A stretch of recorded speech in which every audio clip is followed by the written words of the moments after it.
Chapter 617. Before I wrote, I looked and found that Wang Tong'er's Sun character showed a different form. Perhaps it was too skewed. Sun means beautiful. Now it looks like it needs to be changed to Tong. Also, I want to report something to everyone. I am seriously reserving monthly tickets after the 28th because I want to enter the top 3. I clenched my fist and spoke in a low and forceful voice. Fan Xian had been in the royal study for a long time. In the beginning he picked the most important things to talk about. Presently what the Qing kingdom cared about the most was the situation in Shiliang Road and to what extent the plan the emperor had the Overwatch Council prepare 4 months ago had been carried out. Fan Xian spoke confidently and with assurance. The emperor listened quietly. There was not a trace of dissatisfaction on his face. He even said a few rare words of comfort to Fan Xian, saying that he had worked hard. Feeling that the environment was suitable and the timing was just right, Fan Xian's eyes spun. He took this opportunity to say a few idle words about the great prince taking a secondary fey. The gist of this idle talk was completely different from the response he had discussed with the great prince in the manor. He directly used words to humiliate the young lady of the Wang family. At the same time, he expressed his strong desire as an official not to participate in the affairs of the royal family. Just as Fan Xian had expected, the emperor flew into a rage upon hearing these words. He reprimanded Fan Xian, pointed out his identity as an official of Taichung Temple, and said harsh words about the matter of the prince taking a secondary fey. This storm did not make Fan Xian feel any fear. He had been with this unfathomable emperor for a long time. Although he was still unable to see into the depths of his heart, at least he had a clear understanding of his personality and likes. However, such a vigorous scolding often meant that the matter was not serious. As expected, Fan Xian took the opportunity to suggest that since he was an official of Taichung Temple and the emperor was going to marry the young lady of the Wang family to the great prince, he had to think for the sake of the royal family's face. Should he teach the young lady some things? These things were usually done by the old nannies in the palace, yet Fan Xian, a young man, had stolen them. It was unavoidably comical. However, the emperor did not laugh. He directly told Fan Xian not to meddle in other people's business, but he did not get angry. The emperor had probably long known of the story outside the manor and had long guessed why his favorite son had insisted on not allowing it earlier and what benefits he had asked for. Just as Fan Xian felt slightly more at ease, he heard the words, Zhaoshang Money House. These 4 words were like a deep brand, burning his heart, causing him to lower his head and remain silent for a moment. He knew why the emperor had chosen this moment to have him hand over Zhaoshang Money House. It was because he had gotten used to this kind of sudden thunder over the past 2 years. If it weren't for his thick skin, he would have been struck by lightning in the past 2 years. Was this the so-called unfathomable saint's heart? Fan Xian thought to himself that although the emperor doted on him to the extreme and allowed him to be free and arrogant in the Qing court, he still did not forget to give him a warning from time to time. Yes, this was what a king would do to the person closest to him. He wanted to wake him up so that he wouldn't get carried away and ruin the relationship between a king and his subject or a father and son. Ever since the Jingdo rebellion, each time Fan Xian had performed a great service for the court or been heavily rewarded by the emperor would always lightly throw out some things or names to frighten Fan Xian and make him understand the position he was in. The stick the emperor used to beat Fan Xian with in court was He Zongwei and his group of officials. The real thunder that he struck in private was the things Fan Xian had done in secret. Counting carefully, the things that had served as the emperor's thunder these 2 years included the details of Xia Mingji, Xia Qifei's relationship with the Jiangnan water bandits, Fan Xijia's smuggling in the north, the first thunder about Su Maocai's impure intentions, why 13th Wang had sought refuge with Fan Xian, and so on and so forth. Each thunder struck directly into Fan Xian's heart and made his entire body cold. He didn't seem to have any secrets in front of the emperor. If these crimes were truly brought out, they would all result in beheading. He knew the emperor would not bear to use these crimes against him. He was only reminding him. Even so, his entire body was still cold. He felt that the Grandmaster Emperor on the dragon couch could swallow him with a casual breath. Fortunately, Fan Xian was not a normal official. Faced with the emperor's thunder, his way of dealing with it was also unique. He could only rely on his thick skin. He would admit to the crimes that he had to admit to, but he would continue to do what he had to do. In any case, the emperor didn't want to kill him, so he would continue to muddle along like this. However, he couldn't muddle along anymore. Zhaoshang Money House was too important to Fan Xian. Regardless of whether it was the Overwatch Council's expenses, the silver moved to the Yangtze River to repair the embankments, the Hangzhou conference that Wanner hosted, or even the luxurious lifestyle of the entire clan in Qin Garden, they all came from Zhaoshang Money House. Most importantly, Zhaoshang Money House had once hidden millions of liang of silver from the Northern Qi Emperor. Once it was known, this crime of betraying the country could not be hidden no matter how Fan Xian pretended to be a filial son and wailed. A few lines of cold sweat rolled down his back. 3 years ago, when he had subdued the old man of the Ming family who was not afraid of boiling water, Zhaoshang Money House had been forced to walk onto the stage. He had guessed that this matter would certainly arouse the emperor's suspicions. The Ministry of Revenue had not moved this much silver. The emperor would certainly wonder where the silver in the money house came from. Fan Xian had made a lot of preparations for this secret.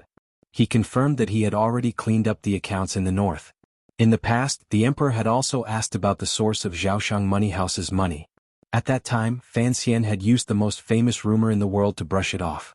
Everyone thought that the mysterious shares in Zhaoshang Money House were the secret wealth that the commander of the Northern Qi Brocade Guards, Xin Zhong, had saved up after decades of operation. Now the emperor had asked directly. Furthermore, he had mentioned the young lady of the Shen family, who had been married to Yan Bingyun for less than 3 months. He was warning Fan Xian that the young lady of the Shen family had always been under his control, but she had also always been in the emperor's eyes. Don't use the Shen family's inheritance as a bluff again. 2 more lines of cold sweat appeared on Fan Xian's back. However, it was already late autumn and the beginning of winter. Although there was a fire burning in the royal study, it was still cold. The official robes he wore were thick. For a moment it was impossible to tell. His expression remained valiantly calm. "Your Majesty, what do you want to explain?" The emperor's expression darkened.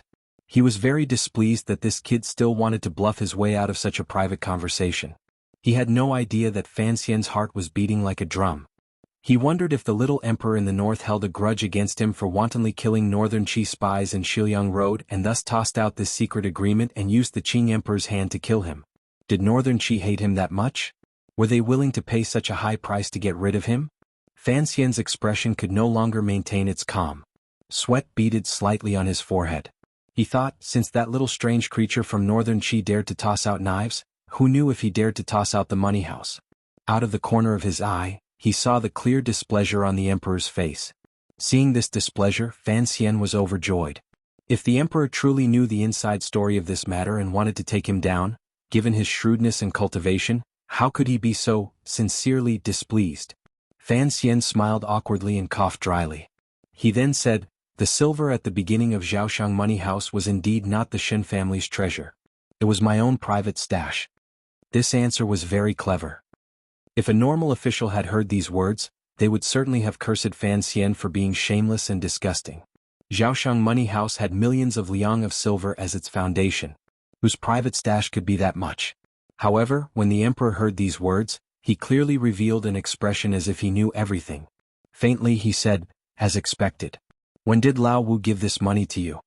Fan Xian laughed bitterly and replied respectfully, "It was only before I went to Jiangnan that Uncle Wu Zhu knew I needed money." The emperor looked at him and shook his head. Lao Wu is also messing around. Why would he give such a large sum of silver to a child like you? Fan Xian let out a big breath in his heart. He knew that the emperor was, as he had expected, thinking of the old Yi family. However, there was still a strange smile on his face. It was as if he was silently criticizing the emperor for coveting this money. It was also as if he was silently criticizing the emperor for helping him earn millions of liang of silver after he took over the Jiangnan Palace treasury, yet he was still not satisfied. The emperor clearly saw what Fan Xian's expression was hiding. He angrily scolded him in a low voice. A moment later, he forcefully suppressed his anger and pretended to be unintentional.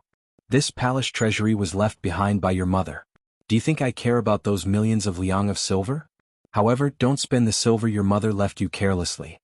Fan Xian did not dare to be negligent. He quickly explained each and every use of Zhaoshang Money House's money. The emperor knew these things very well, but it was always better to explain them clearly one by one. Furthermore, now that he had made it clear, he couldn't bring up old debts in the future. The emperor stroked his beard with satisfaction and nodded his head. Of course it is good to use it for good deeds. Chen is also someone who can do things. Don't always lock her up in the manor. When she has nothing to do, let her enter the palace to keep me company. Fan Xian thought to himself that he had never locked up his lovely wife. Presently, she was busy managing the affairs of the entire Fan family. Additionally, because of the Jingdo rebellion, it was inevitable that she would develop some conflicting feelings toward her uncle, the emperor. She did not want to enter the palace. Take good care of the matters in the west. The emperor stood and suddenly thought of something. Pretending to be unintentional, he asked, "Where did Lao Wu go?" "I don't know where he went." Fan Xian also quickly stood and said, "I saw him once 2 years ago. This kid always likes to disappear. How did he learn the same temper as Uncle Yi?" The emperor said with a headache. He then waved his hand indicating for Fan Xian to leave. The door to the royal study was finally pushed open. Fan Xian walked out with a calm expression. Seeing Eunuch Yao waiting to the side, he nodded his head in greeting. Eunuch Yao quickly lowered his body and bowed. Lowering his voice, he asked, "How is your Majesty's mood?" Fan Xian smiled. The dark clouds on his face quickly turned into a patch of sunlight. It was incomparably brilliant, but his mood was heavy. Every time he entered the palace to see the emperor, it was a day of suffering for him. The omnipresent pressure and the sense of authority of an emperor and grandmaster made him very uncomfortable. Particularly, he had to occasionally endure a lightning strike like the one he had today. It was truly unpleasant. When the emperor asked about Wu Zhu's whereabouts at the end, Fan Xian couldn't help but mock coldly in his heart. Of the two foreign great-grandmasters, one was dead and the other was crippled. Yi Liuyun's existence was clearly not necessary for the Qing kingdom. This figure, whose nature was like that of a wild crane or a leisurely cloud, had truly floated far away after helping the Qing emperor complete the situation at Dong Mountain. It was impossible for him to appear again. Although the emperor had acted naturally when he asked about Wu Zhu, Fan Xian knew that the emperor had always been secretly cautious and on guard toward Uncle Wu Zhu. As for why it was like this, Fan Xian knew very well. Walking along the long eaves of Taiji Palace toward the lofty royal palace, his expression gradually calmed. Private conversations like this in the royal study had occurred many times. From the discomfort he had felt when he first faced the lightning to how he handled it now, Fan Xian had grown a great deal.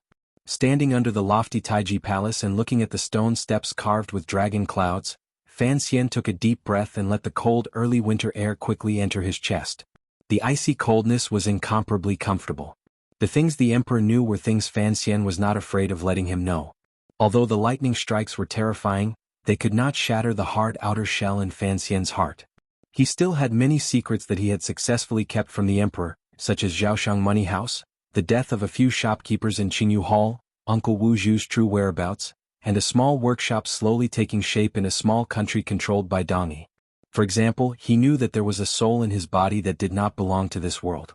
For example, he knew how a similar soul had appeared in this world in a moving manner and disappeared in this world in a heart-wrenching manner. These were all things that the omnipotent Qing emperor did not know. These were Fan Xian's trump cards. The emperor also did not know that his two greatest cards, the chest and Uncle Wu Zhu, had already left him and had gone somewhere unknown. His eyes narrowed as he looked at the sturdy royal palace across the long imperial road. His gaze went past the city walls and straight through the cold clouds in the sky. It was as if he could see some of the past from many years ago, as well as the bloody and fiery killing 2 years ago.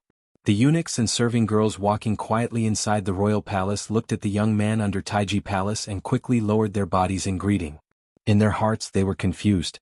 Why was Sir Fan Jr. in a daze? Fan Xian's gaze pierced through the clouds and seemed to land on the distant snowy plains in the north. It was as if he saw a man with a black cloth over his eyes carrying a chest and walking alone and resolutely toward an unknown wondrous place. Each step of that person broke through countless snowflakes. Each glance saw through endless illusions. Fan Xian smiled warmly in the shadows of the palace. He sincerely wished that Uncle Wu Zhu would be able to find him. This was perhaps the most important thing in his life. Presently, the restaurant with the best business in Jingdo was Yishe Tavern. Although the owner of this restaurant was no longer the Cui family under the protection of the eldest princess. A long time ago, the Cui family had been uprooted by the Overwatch Council for smuggling to northern Qi. But business here was as good as ever. Students of the Imperial College and scholars from other places liked to visit Danbo bookstore the most. It had to be known that under the strict crackdown of the 8th Bureau, there had been no aunties carrying children and selling little red books on the streets and alleys of Jingdo for many years. The inn with the best business was the Tongfu Inn. The tofu shop with the most customers was the private property of the Fan family. As for the brothel with the most business and the highest class, it was the Baoyue brothel. Traveling to Jingdo now that things had changed often consisted of eating at Yishe Tavern, staying at Tongfu Tavern, eating a bowl of tofu on the road, strolling into Dambo bookstore to buy a couple of books, and at night going to Baoyue brothel to embrace a few beautiful women. Without a doubt, it was because of that person called Fan Xian. Yishe Tavern was the beginning of Fan Xian's legendary life. From Danzhou to Jingdou, his meeting with Crown Prince Jing and He Zongwei began in this restaurant. Given the status of these three people, Yishe Tavern naturally had a magical feeling. Of course, the most important thing was that the story of Sir Fan Jr.'s Black Fist had shocked Jingdou. Through countless storytellers, it had spread throughout the world. Tongfu Tavern was the birthplace of Fan Xian's 4 disciples. The other 3 places were Fan Xian's property. Let's not repeat Fan Xian's string of halos because it is a very tiring thing to do. One only needed to notice this fact to know Fan Xian's reputation and status in the entire Qing kingdom. There were many people who hated Fan Xian and even more who loved him. But very few people were like the owner of the medical shop opposite Dambo bookstore, who had such complicated feelings toward him. The medical shop had just been bought and had not yet opened for business. The medicine seemed to be piled up in a messy but orderly fashion. A girl wearing a plain-colored brocade robe was supporting her chin in a daze in the room filled with the smell of medicine. She did not notice that there were already too many random people gathered outside the medical shop. If it weren't for the manor guards and secret Overwatch Council agents blocking them, those people would probably have long squeezed into the medical shop. Master Ku He's last disciple, the young lady of the Fan family with astonishing medical skills, and Sir Fan Jr.'s favorite sister had finally left Qing Mountain and returned to her hometown of Jingdou. Under the surprised gazes of the Jingdou people and the room filled with the strange smell of medicine, she began to miss certain people. Of the famous talents in Jingdou, one He Zongwei had already entered the court as an official and was extremely popular for a time. The other, Ho Jichang, was far away in Jiaozhou and had almost been forgotten. As for the most famous young ladies in Jingdou, Yi Linger had fled far away to Qingzhou, and Lin Wanner had married, so they could no longer be the topic of discussion at the tea table. Presently, the most popular topic in gossip circles was the barbarism of the young lady of the Wang family, the cowardice of the young lady of the He family, and the arrogance of the distant relatives of the royal family in the imperial college. To quote a comment that Fan Xian had once plagiarized, each generation is worse than the previous. But Fan Ruoruo was an exception. Back then, she had been famous in Jingdou for her talent in poetry.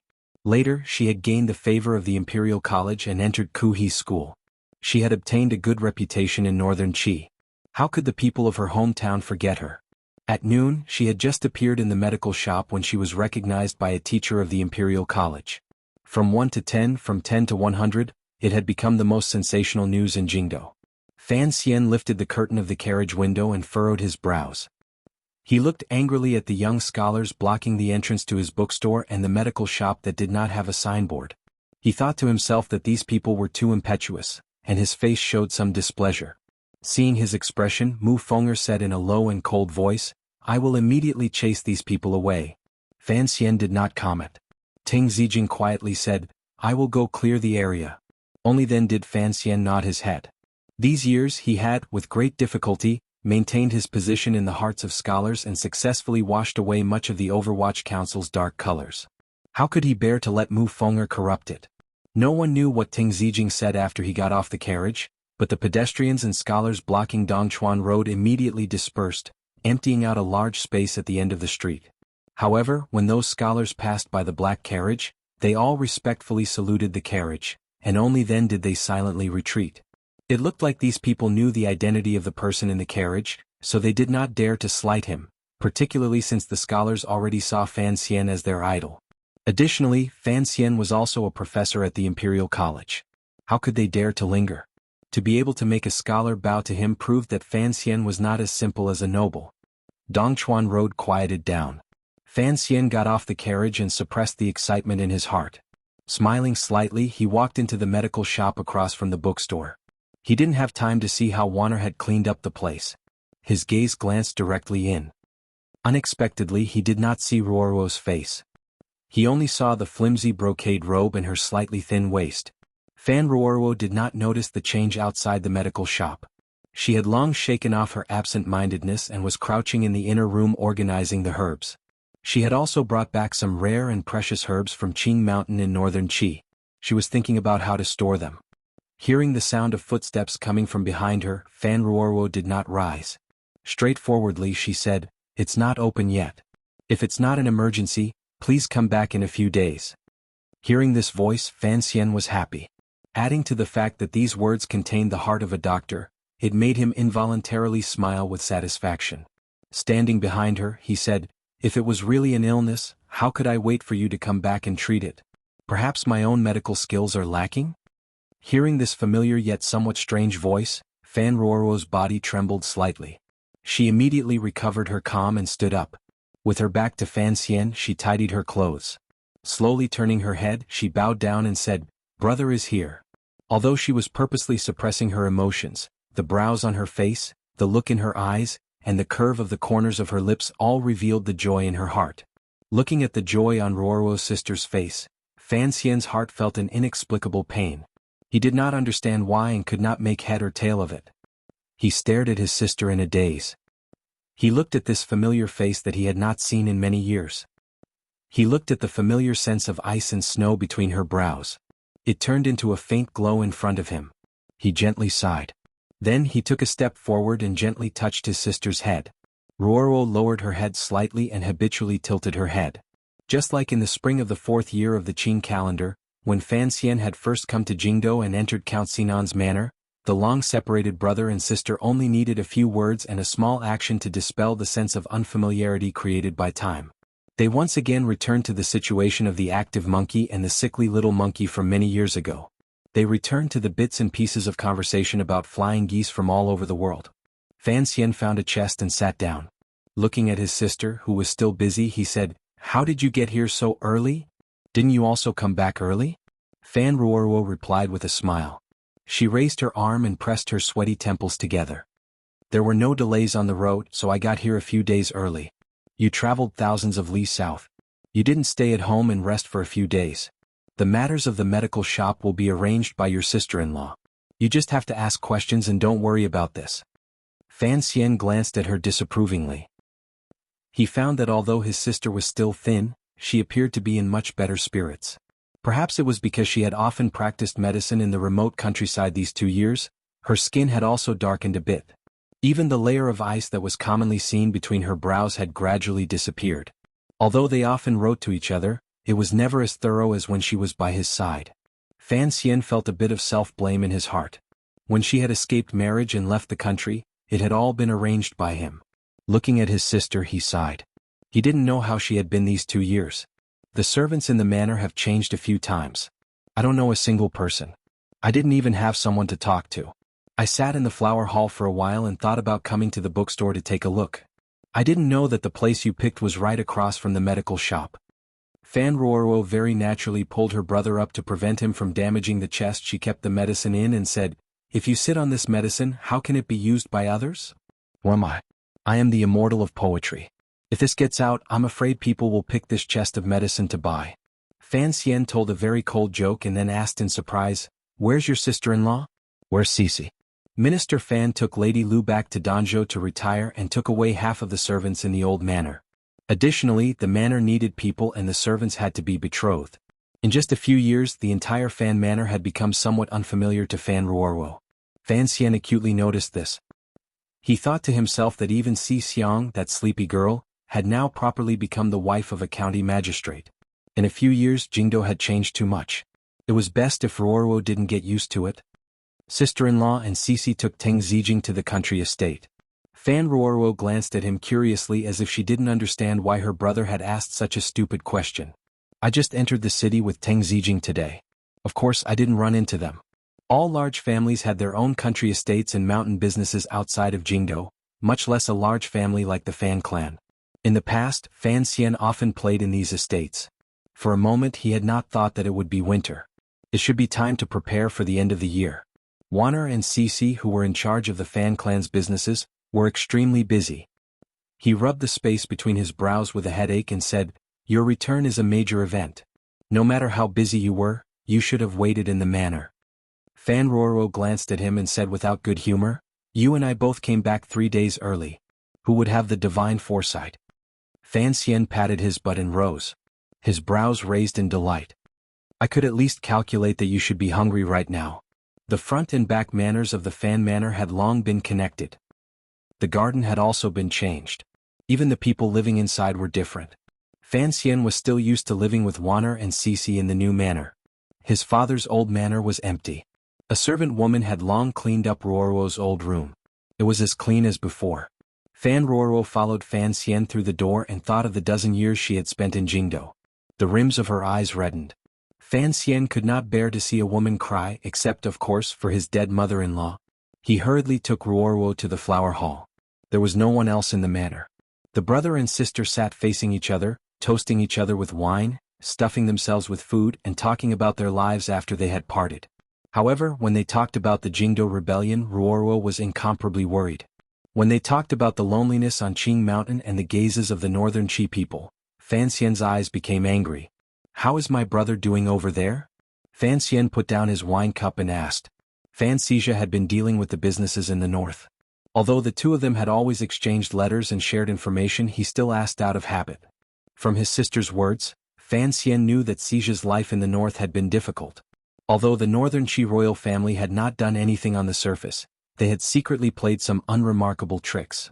Fan Xian thought deeply for a moment and then said, "An uncut jade is worthless. The northern Qi emperor will not truly turn hostile for a while. Let him stay over there." During these 2 years, Fan Xizha had returned to Jingdo twice. He had also spent the spring festival in the 9th year of the Qing calendar in Danzhou. However, the Fan family had been forced to be far apart. It was difficult to gather together. Every time he thought of this, Fan Xian felt very unhappy.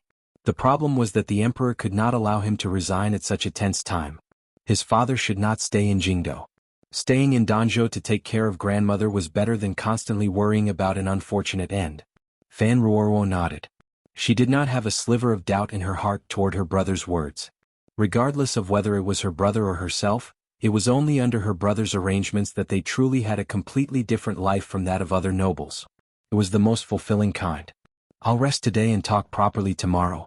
Lao Wang is not here. There are many things I want to say to someone but have nowhere to go." Fan Xian mumbled a few inarticulate words, venting his rare gloominess. In this world, other than Lin Debao and Wang Qinian, Uncle Wu Zhu and his sister, who had been greatly influenced by him, were the most suitable people to talk to. Fan Xian even dared to say treasonous things to these 4 people. The problem was that Debao was too naive and did not know how to say, "and then." Wang Qinian had run away, Uncle Wu Zhu had escaped, and his sister was not here. Yet she had finally returned. This kind of feeling was very good. It was difficult for Fan Xian to suppress the joy in his heart. He didn't know how much wine he had drunk, but he did not want to take the antidote. Taking advantage of his drunkenness, he lay on the table and fell asleep. Fan Ruoruo looked at her brother, who reeked of alcohol, and shook her head helplessly. She ordered the servants to carry him back to his room and personally covered him with a blanket. She tidied his long black hair and carefully took out a few needles from his hair, just like a few years ago when Fan Xian had been injured before his wedding. Returning to her own room, Fan Ruoruo looked at the thin needles in her hand that shone with all kinds of light and couldn't resist smiling slightly. She thought to herself that her sister-in-law should also know about these poisonous needles. Was she not afraid that something would go wrong when they were intimate? Or did she have to clean them up every night? She immediately realized that she shouldn't have thought about this question. She secretly blushed and quickly put the needles back into the box. Fan Xian's final life-saving trick had been personally made by the 2 of them in the back courtyard. Naturally, she knew how to deal with it. The house was old, the bedding was new, the people were old, and the things in their hearts were also old. Fan Ruoruo sat quietly by the table and looked out the window at the garden outside. She thought of her brother's drunken and happy appearance earlier and was a little lost in thought. From their conversation, she knew that although her brother had been living happily in the capital these years, there was always an indescribable pressure that made it difficult for him to be happy. She sighed and put on a jacket. She walked out of the room and strolled in the garden under the old moonlight. In the room behind her, the flickering candlelight was looking for a shadow and telling it how bright its dreams were. It was the same moonlight as before, but somehow it made her more and more flustered. But Fan Ruoruo clearly knew that all of this was just an illusion. Regardless of whether or not her thoughts could be accepted in this world, the most important thing was that from many years ago, her brother had habitually taken care of her like a child. In Guxian's arms, she had never had such thoughts. She couldn't help but smile bitterly and helplessly. She thought to herself that she should quickly open the medical shop. There were still so many pitiful people in the world who needed her help. Why should she think of these childish thoughts that were difficult to express in the early winter? Once she thought of these matters, the moonlight that fell on her delicate face seemed to become calm. Years of living in the north had made this girl's temperament undergo a great change. There was no longer that indifference in her calmness. Instead, there was a sense of calmness that could take and let go. Putting aside what kind of commotion the young lady of the Fan family's return to the capital had caused, the Fan manor had become much livelier. Lin Wanner, who had received the news, hurried back from the country estate. When sisters-in-law met, there was a sense of intimacy. Particularly when she saw her niece and nephew, Fan Ruorwo was endlessly happy. This happy and harmonious family was an anomaly in the Jingdo manor. However, this kind of atmosphere could not be maintained for long because Fan Ruorwo was in a hurry to open the medical shop. The palace also had Fan Xian bring Ruorwo into the palace to see the emperor. Naturally, there were people to handle the matters of the medical shop. Seeing the emperor only took a day. However, the young people of the second generation of the Fan manor could no longer be idle. Fan Ruorwo had studied in Qing Mountain for many years. This was her first time returning to the capital, so there were many elders and relatives she had to visit. The first stop was, without question, King Jing's manor, which had a good relationship with the Fan manor. In the past, this kind of visit was common. The problem was that Fan Ruorwo had almost become King Jing's daughter-in-law. Later, she had been sent by Fan Xian to northern Qi to study under Ku He. King Jing had always remembered this matter. Whenever he saw Fan Xian, he would sigh and sigh. The situation between the two families was slightly awkward. When Fan Ruorwo knew she was going to the manor, she couldn't help but feel uneasy. What is there to be uneasy about? Fan Xian looked at his sister's expression and thought of Hongqing's suffering in Dingzhou. His heart trembled. He didn't know whether he had done the right thing or wrong thing in the past. Forcing a smile, he said, "During the new year, Hongqing will also return to the capital. Are you going to hide and not see him for the rest of your life?" Chapter 619. Yesterday's moonlight made Ruorwo nervous. Today's monthly votes also make me nervous. There is clearly so much more. I should thank everyone, but thinking of tomorrow, I'm afraid everyone won't have any votes. Alas, starting at noon tomorrow, the monthly votes will double. Please support me. Also, Fan Xian's career as a matchmaker ends today. Although I like it, my days of leisure come to an end because I am about to die of exhaustion. These few days have not been relaxing at all. After King Jing's rebellion in Jingdo, he became more and more silent. Other than weeping at the Empress Dowager's national funeral, he never entered the palace again. His part-time gardener also never appeared in front of the officials again. The manor became the quietest place in Jingdo. This door was only open to a few people, including Fan Xian. Fan Xian tilted his head and placed his finger on King Jing's wrist. His brows furrowed slightly. A moment later he released his finger. After thinking for a while he said, "I caught a cold 2 years ago and have long recovered. However, there is something wrong with this pulse. I can't tell what it is." King Jing glared at him and said, "Bulsh asterisk T. What can you learn from that old fellow Feigjia? Get out of the way, get out of the way. I don't need the ready-made famous doctor of Qingshan, so what are you blocking my way for?" The famous doctor of Qingshan referred to Fan Ruorwo. After Ruorwo entered the manor, she had been particularly quiet because she didn't know how to face King Jing. Hearing these words and being glanced at with a smile by Wana, she knew she couldn't avoid it. She went forward and curtsied. Then she carefully took his pulse. Fan Xian suppressed a smile and went to the side. King Jing's body was under the care of him and the Imperial Academy of Medicine. Of course there was nothing wrong. Earlier he had just put on a show with the king to let Ruorwo relax. However, King Jing looked at Fan Ruorwo's comforting appearance. It was as if he had seen Li Hongqing and the woman in front of him getting married. His smile was very strange. It made it impossible for Ruorwo to relax. Fortunately, once Fan Ruorwo saw the king as a patient, her expression became natural. A moment later she furrowed her brows and said, "What's wrong? The king's body is very good. I look old but I'm in good health. Hongqing takes after me." King Jing squinted at the girl in front of him and said, "Ruorwo, you're not young anymore. If you were in another family you would have been married long ago. It was your brother who caused trouble in the past and sent you away." Speaking of this, King Jing glared at Fan Xian. Shortly after, he warmly said to Ruorwo, "I have to think about it." Fan Ruorwo's face suddenly turned white. She turned her head to look at her brother, but she didn't know where the shameless Fan Xian had run off to, leaving her alone in this room. In another part of the manor, Lin Wan sat by Fan Xian's side and said in a small voice, Be careful. After we return to the manor, I will tear off your skin. Fan Xian shrugged nonchalantly. My sister has never dared to yell at me, unlike you. Lin Wan'er had already given birth to a son.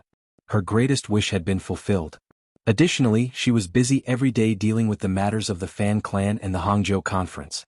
She was extremely busy, but she had gradually developed a dignified and wealthy appearance. Her body was even more well-rounded. However, this princess could never be dignified by Fan Xian's side. Hearing these words, she gritted her teeth angrily and pinched him. You only know how to use words to stab me. It's good to be more active. You're still a little girl. Why pretend to be the mistress of the household? Fan Xian laughed loudly. It's just that the way you cut your throat with a knife in the past is pretty good. This was an old matter of when a son had climbed over the wall and entered the room. Hearing him bring it up, Lin Wan'er couldn't help but feel embarrassed. She also forgot what she had wanted to say earlier. Fan Xian thought for a moment and then quietly said by her ear, I went to Dingzhou to see Hongqing. These 2 years I've also sent people to keep an eye on him.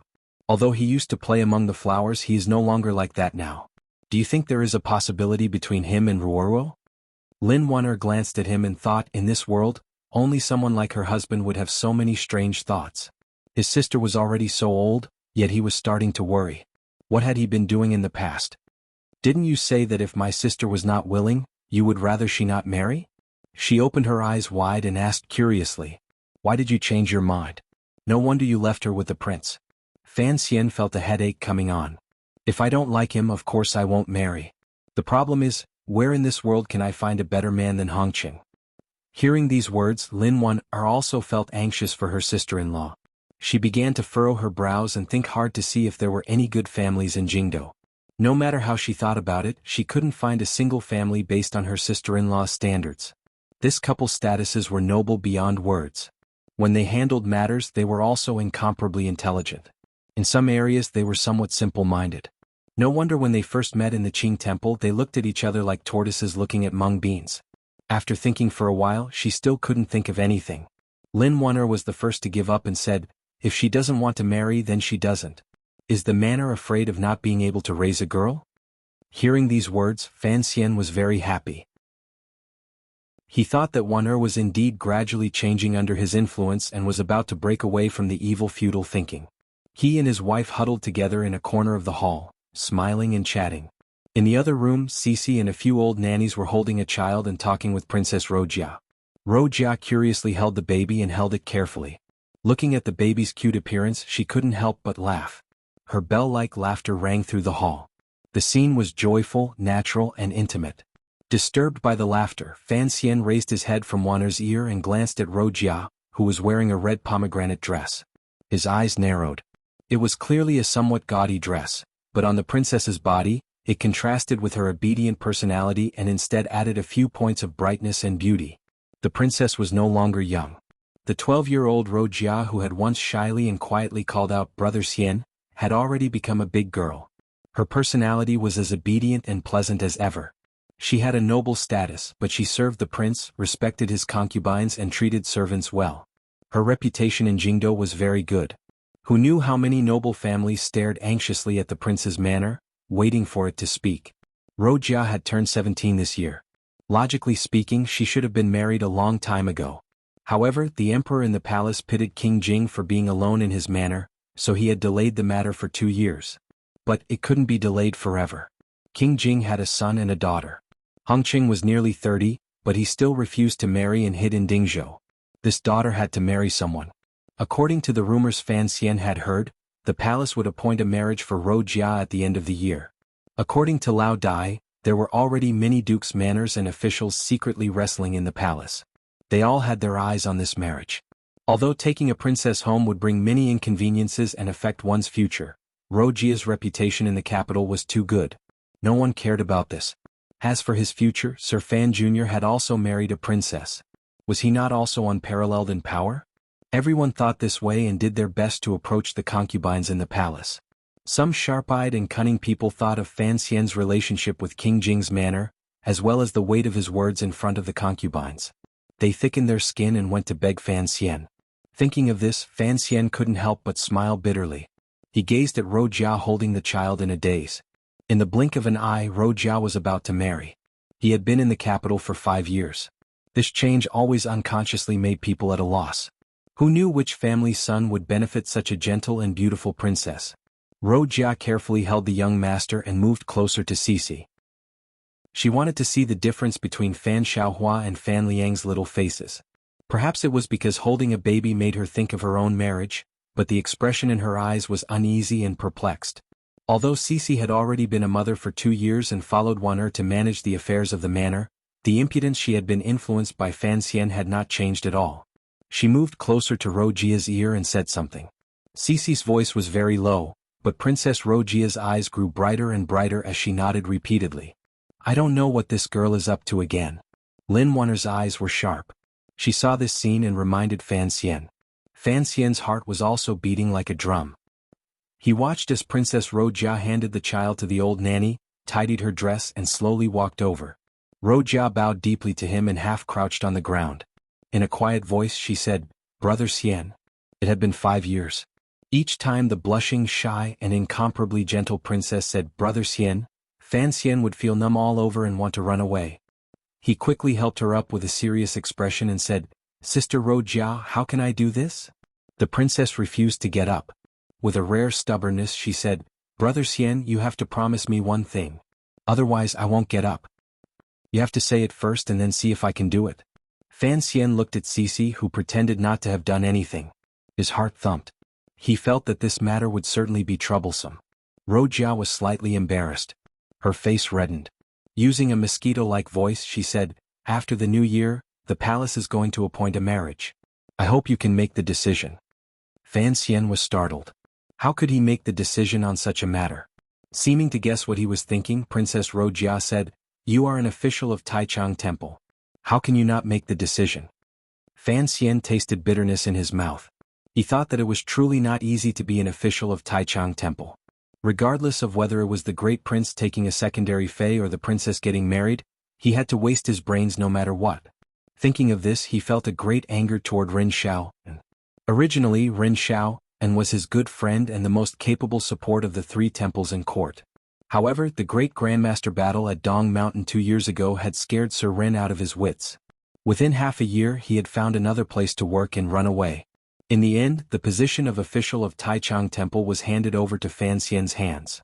Fan Xian was silent for a moment and then said awkwardly, You are a proper princess. Naturally, the palace decides your marriage. How can I interrupt? Rojia raised her face. The rims of her eyes were red as she said, Roro's marriage, you have a way. Why can't Rojia? Does Brother Xian really have the heart to watch your sister marry poorly? Another Brother Xian, and the endless hidden bitterness in her eyes. How could Fan Xian not know what this princess was thinking in her head? He silently groaned. The 2 of them were cousins. It was only after Rojia grew up that she gradually gave up on this idea. However, how could the man of a young girl's first awakening of love be easily erased? Even though Rojia didn't have any feelings for Fan Xian, she still saw him as the brother she could rely on the most. She was even closer to him than Hongqing. Fan Xian was helpless. He looked at the tears that seemed to be about to fall from Rojia's eyes. The cute expression of the little girl under the grape trellis seemed to rise again in front of his eyes. His heart softened. He truly couldn't bear for the palace to randomly appoint a marriage. Immediately his heroic spirit rose. Fine, leave this matter to me. I'll pick out all the young people of suitable age in the capital. Separated by a curtain, I'll let you choose yourself. If the palace can choose a wife, I can also choose a good son-in-law for you. Hearing these words, everyone in the room was shocked. They thought this was too improper. Rojia's sorrow turned to joy. She smiled happily and bowed again and again to Fan Xian. Then she carefully stood by his side and pulled on the corner of his sleeve. It was as if she was afraid that he wouldn't keep his word and would run away at any moment. Happily she said, Thank you, Brother Xian. Lin Wan'er covered her mouth and smiled. She thought to herself that Sisi's idea was indeed not bad. Her husband indeed couldn't bear it. Perhaps only a scoundrel like him would think of such a shocking idea as choosing a son-in-law through a curtain. At this moment Linda Bao, who had followed a servant to clean up King Jing's vegetable garden, walked in from outside the hall. His body was covered in mud and his hands were black. Seeing this, Lin Wan'er quickly went to greet him. Her heart ached as she called for someone to fetch water to wash his hands. Unexpectedly, De Bao only stared in a daze at Fan Xian and Rojia, who was holding his sleeve. He wondered why this little girl wanted to steal his place. His mood was not good. Pulling Wanner's hand, he walked to Fan Xian's side and grabbed Fan Xian's other sleeve. Glaring at Rojia, he mumbled, "Little Xian, I'm hungry. I want to eat buns." Everyone laughed. Only Fan Xian's expression was extremely helpless. Princess Rojia and Fan Ruoruo had grown up together, so their friendship was very good. It was the first time Ruoruo had returned to Jingdo. The two girls had a lot to talk about. By the time night fell, they still hadn't finished. King Jing waved his hand and had the princess leave with the Fan Manor's carriage. It wouldn't be too late to return to the manor after staying at Fan Manor for 5 or 6 or 7 days. 2 days later, Fan Xian took his sister out of the city again. This time they were going to Qin Garden on the outskirts. The road was long and difficult to walk.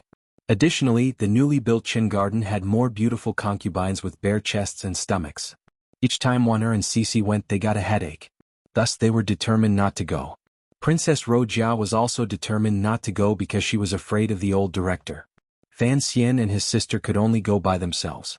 Qin Pingping was an elder. Additionally, he was once Fan Jian's comrade in arms. After Fan Ruoruo returned to the capital, it would be inexcusable if she didn't go to see him. Entering Qin Garden, the scenery was the same, perhaps even better than before. The fire during the old Qin family's rebellion, other than giving Qin Pingping more reasons to ask the palace treasury for silver, did not have any effect. The Green Rock Garden was still the same mountain. The ambushes and the surrounding forest were still as tight as ever. The beautiful women in the garden were still as beautiful as ever. Even the one singing was still Sang Wen's sister. After entering the garden, they exchanged a few words. Fan Xian had wanted to tell Qin Pingping in detail about the emperor's arrangements in Xiliang and the problems in the council. Unexpectedly, the old cripple in the wheelchair waved his hand and stopped him from opening his mouth. It had been 2 years. Ever since Fan Jian retired and returned to Danzhou, Qin Pingping had completely relinquished the power of the Overwatch Council. He didn't even want to listen. Perhaps Fan Xian could understand some of the hidden meaning, but he was still not used to it. When he opened his eyes in this life, the first people he saw were Uncle Wu Zhu and the old man in the wheelchair.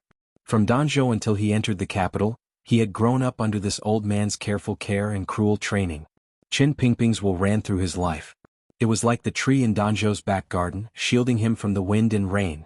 He was used to Qin Pingping standing behind him and helping him solve his greatest problems.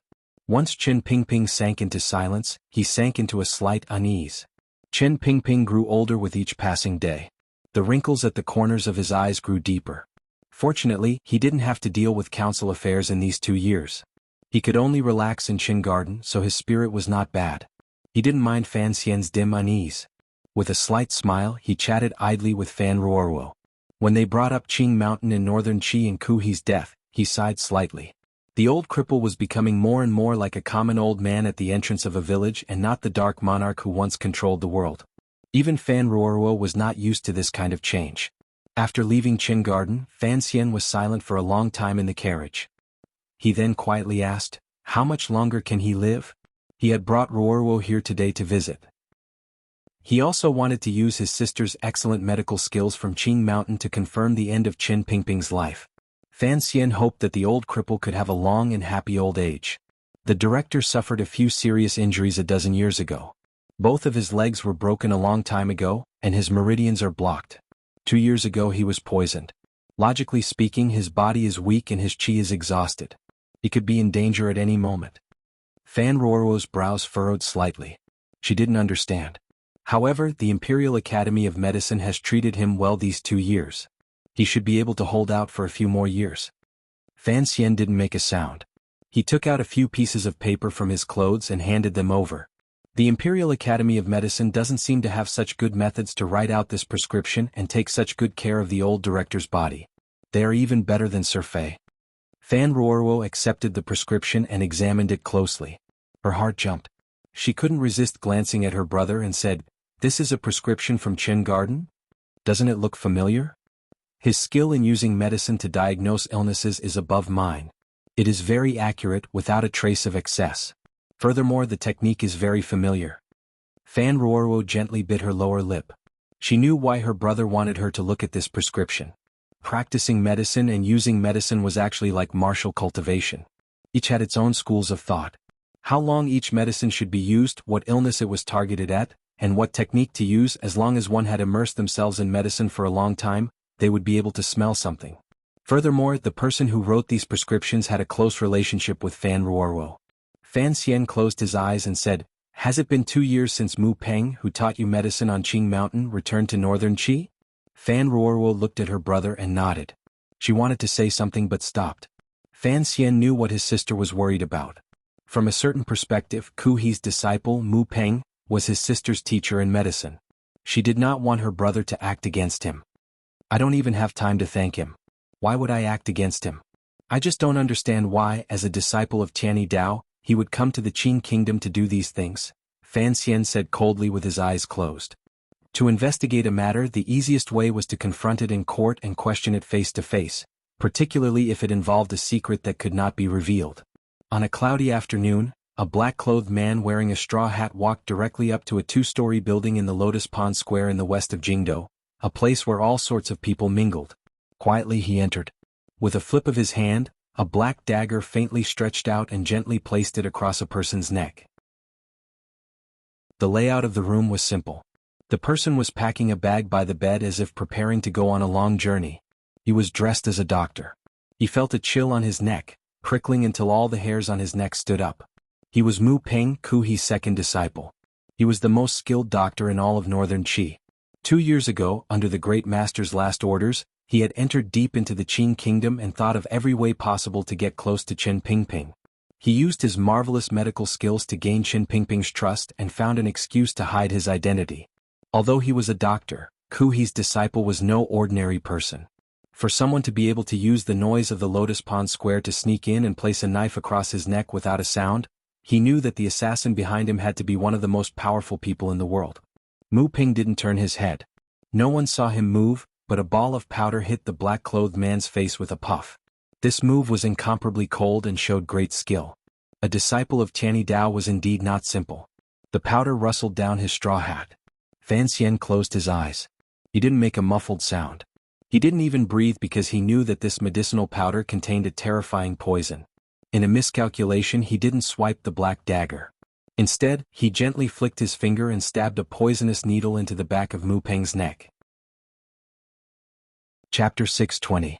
In the blink of an eye, 5 muffled sounds rang out in the quiet second floor. Mu Peng's entire body finally froze and could no longer move.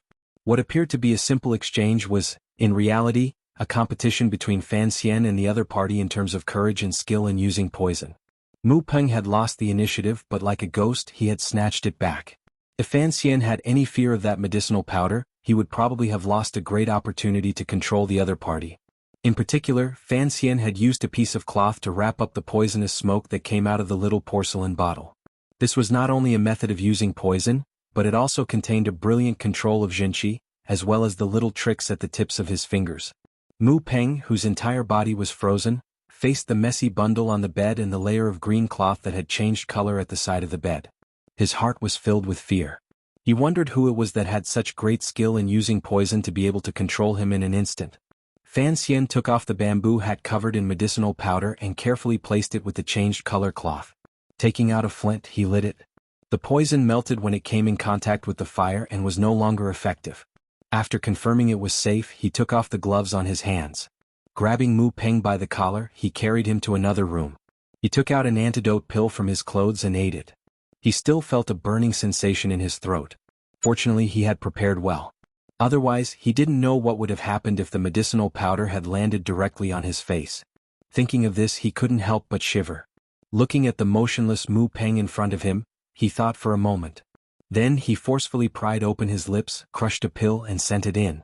In terms of medical skills, I am not as good as you, but in terms of using poison, you are not as good as me. Brother Mu Peng, you've been in the Qin kingdom for 2 years. It's time for you to say what you want. Fan Xian coughed and sat across from Mu Peng. These words were not feigning elegance. Rather, he was stating a fact. It was just like what he had said to Zhuang Mohan many years ago at the Night Hall Poetry Conference. Now that Fei Jia was far away overseas, Shaoan had died long ago, and the great poison master in Dongyi had disappeared without a trace. When it came to using poison to detoxify, no one could match him. Mu Peng's entire body was stiff and unable to move, but he could clearly feel the drops of poison flowing from the acupuncture point on the back of his neck into his heart. He didn't know what poison it was that was so powerful, but he knew that since the other had fed him an antidote pill, they were prepared to interrogate him and wouldn't let him die immediately. After Fan Xian opened his mouth, he immediately recognized the other person's identity. Other than his sister disciple's brother, who else in this world would dare to boast in front of him, a great doctor? Mu Peng was now able to speak. He looked at Fan Xian with a glimmer of helplessness and sadness in his eyes. Sir Fan Jr., I am just a doctor. Why must you be so forceful? You're not a peerless beauty. Why would I be forceful? Fan Xian shook his head. I just want to know, as Ku He's second disciple, why have you been hiding in the Qing kingdom these 2 years? Mu Peng smiled slightly and said, Reason? You should know that Director Chen's body is getting better and better, right? Fan Xian's brows were furrowed tightly. This is exactly what I don't understand. The better the old director lives, the harder it is for the northern Qi people. He suddenly raised his head and looked calmly into Mu Peng's eyes. Is this Ku He's final order before he died? Mu Peng used his silence to represent his acknowledgement. Fan Xian took a deep breath and said, You should know what the 7th Bureau of the Overwatch Council does.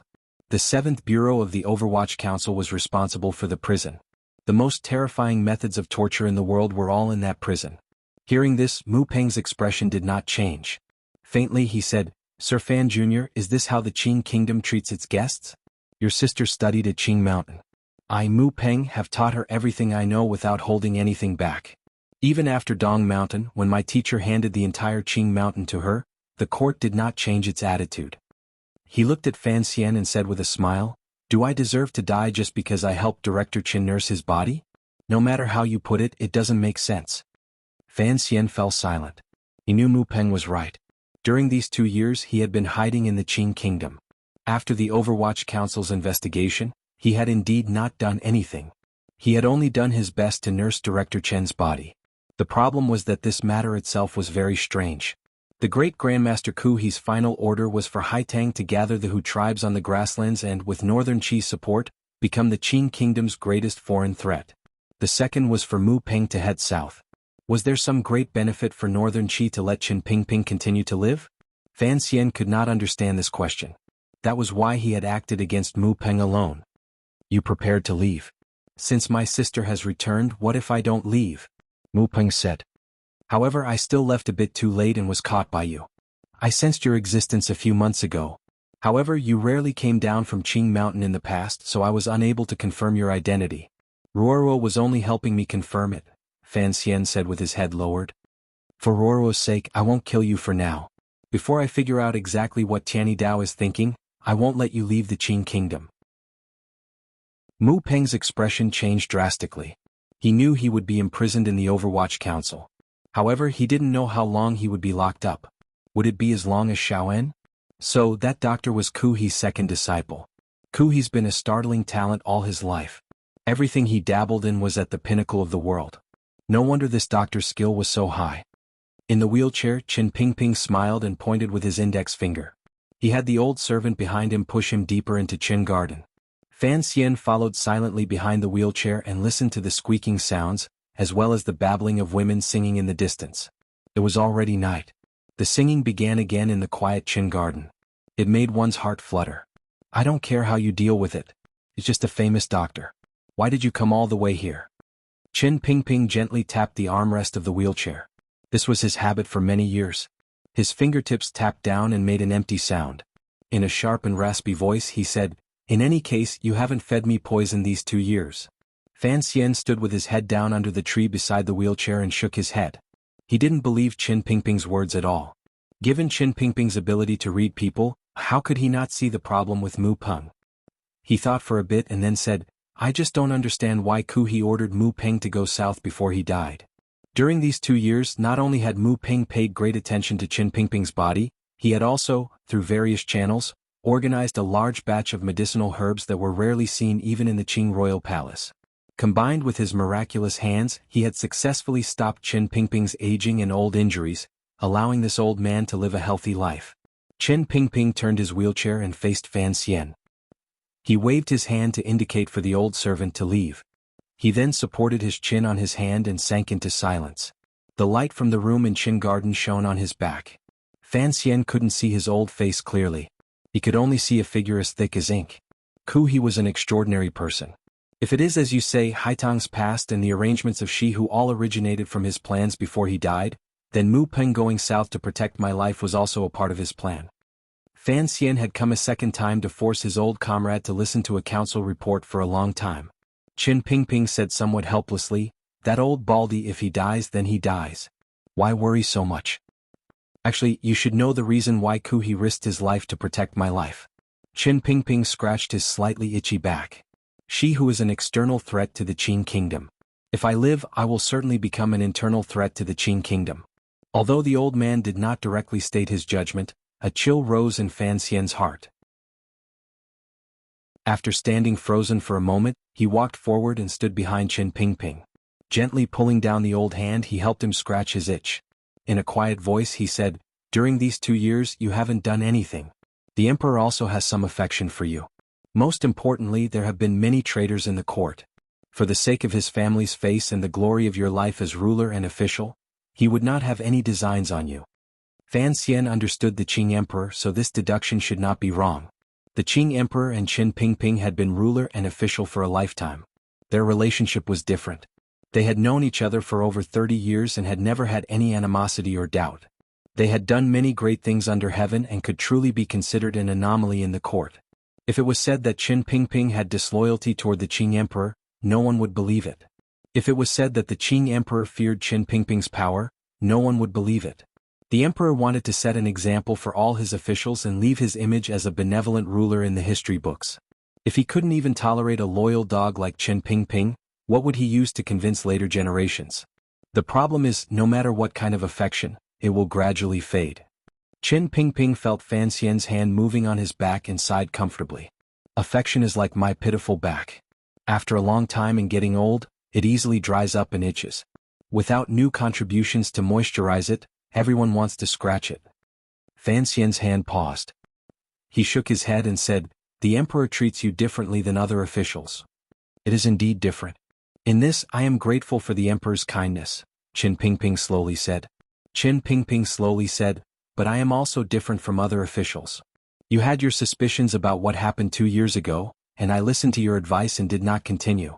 But His Majesty also has suspicions about what happened 2 years ago, and he will always feel uncomfortable."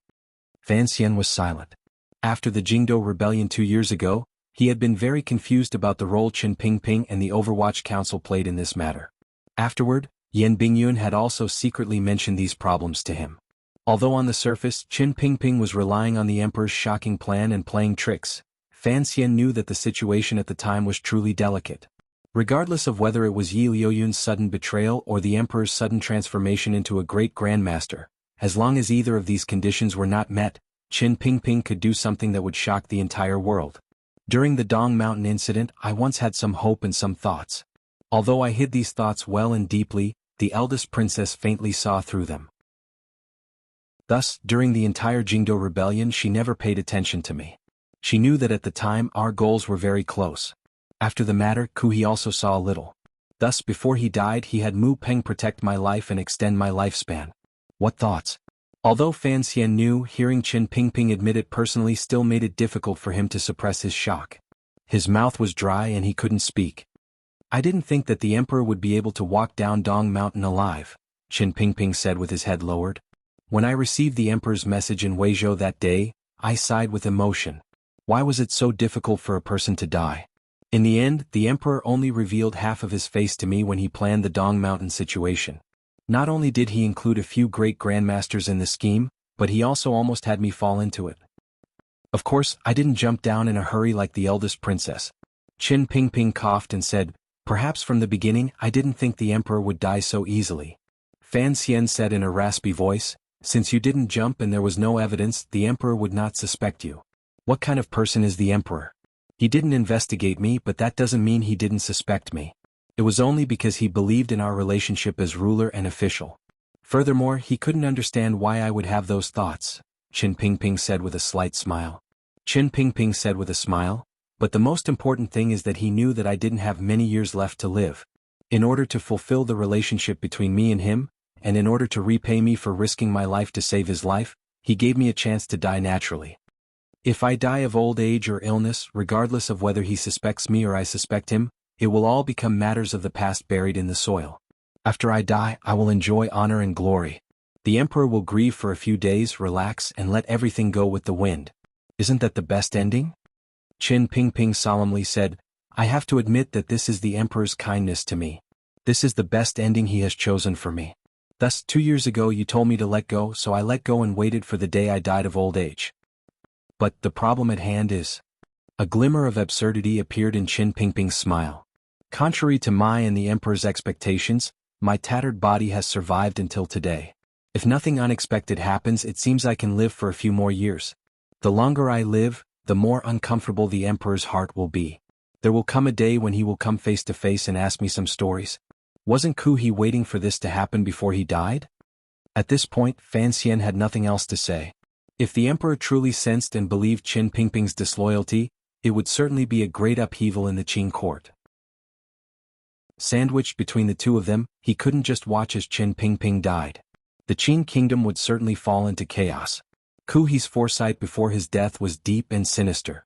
Among the complicated matters of the world, he had accurately grasped the only crack in the Qin kingdom's future.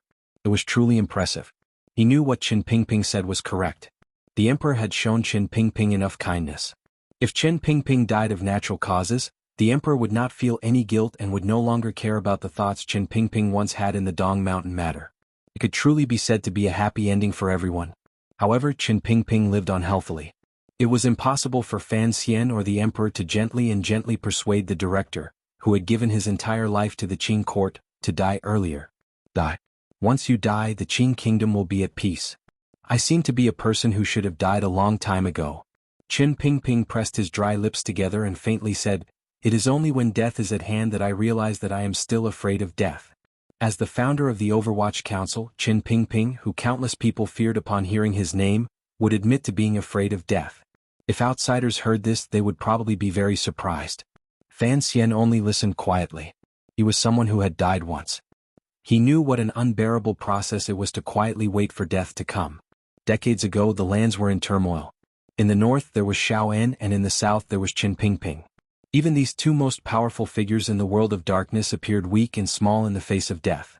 When Xiao En died, Fan Xian had been at the side to send him off. At this moment, he looked at the skinny old man in the wheelchair and thought sadly that no matter how the situation developed in the future, he only hoped that when Qin Pingping passed away, he could be at the side of this lonely old man who had no children and send him off. The emperor will not be as ruthless as Ku He wishes. Fan Xian suddenly thought of something and said with a smile. The emperor's personality has changed a lot. Even if he was once suspicious of you, these 2 years have proven that you have no intentions of anything else. He won't do anything. Qin Pingping also smiled and patted the hand Fan Xian placed on his shoulder. The emperor has already been extremely benevolent toward me. I have nothing to worry about. Even if I can live a few more years, so what? It's not like I can live longer than the emperor. With these words, Fan Xian's mood finally relaxed a little. Suddenly his heart jumped. From the darkness by his feet, he plucked a little yellow flower that had bloomed tenaciously in the winter wind and carefully pressed it into the white hair at Qin Pingping's temples. Qin Pingping chuckled.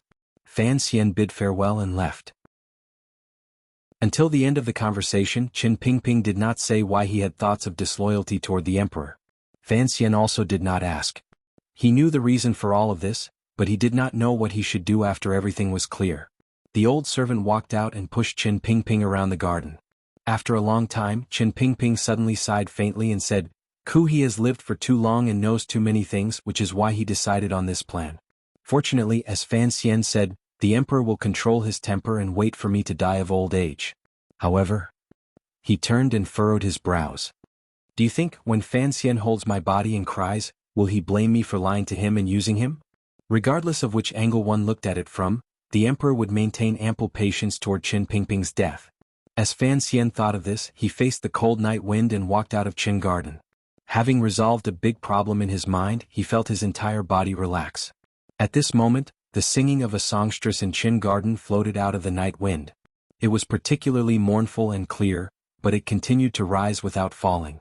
It was stubborn and persistent, very much like the little yellow flower Fan Xian had plucked earlier. It was also very much like the old man who lived in the garden. In the bone-piercing cold wind, Fan Xian couldn't resist stamping his feet.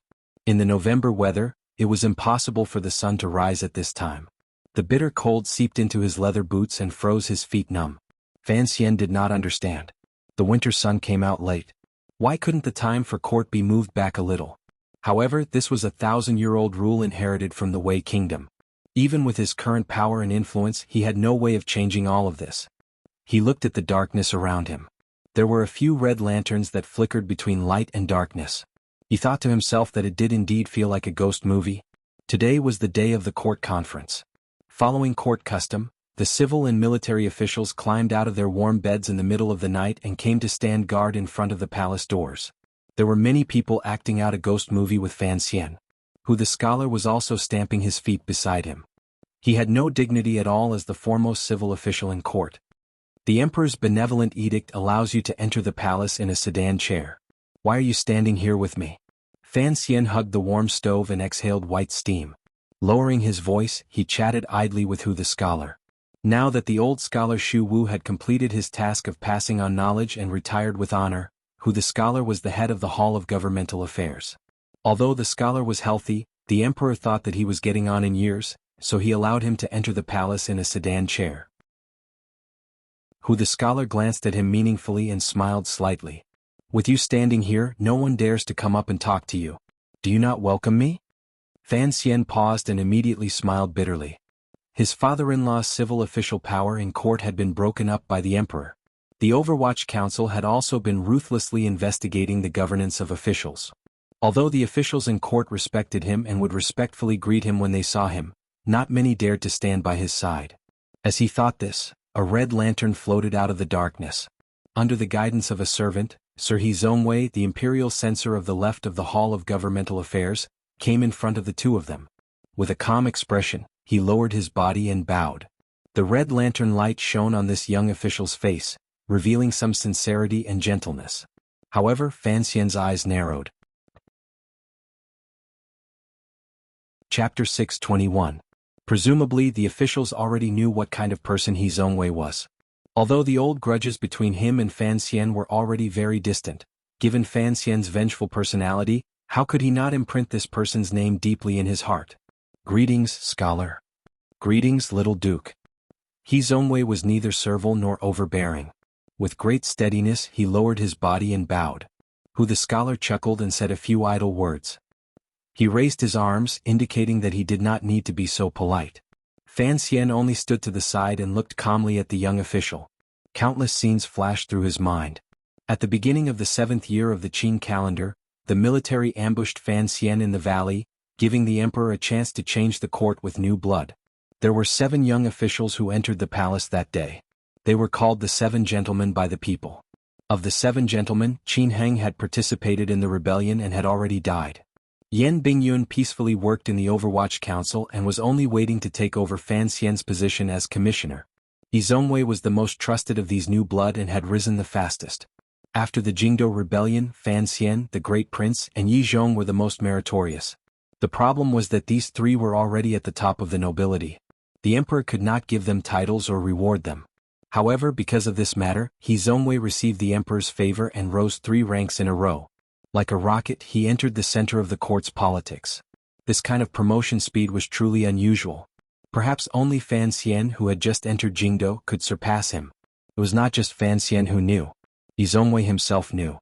In reality, everyone in court knew that this person's promotion and the emperor's trust and delegation of power were just the emperor's naturally created power to balance Fan Xian. This was not because the emperor had any misgivings toward Fan Xian. For a powerful official like Fan Xian, if there was no one in court to keep him in check, there would always be problems. Although He Zongwei had entered the Hall of Governmental Affairs, he still held the position of imperial censor of the left and reported to the emperor. The imperial censor's power grew greatly and put great pressure on the Overwatch Council's power.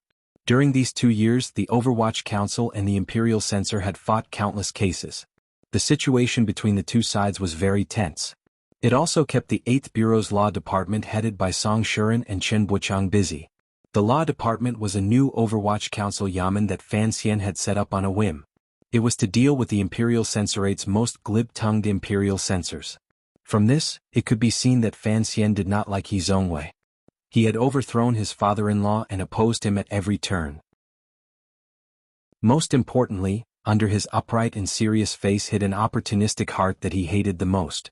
The name Slave of Three Surnames had come from Fan Xian's study. The main door of the Imperial Censorate had been kicked down by Fan Xian. Everyone knew that Sir Fan Jr. despised He Zongwei.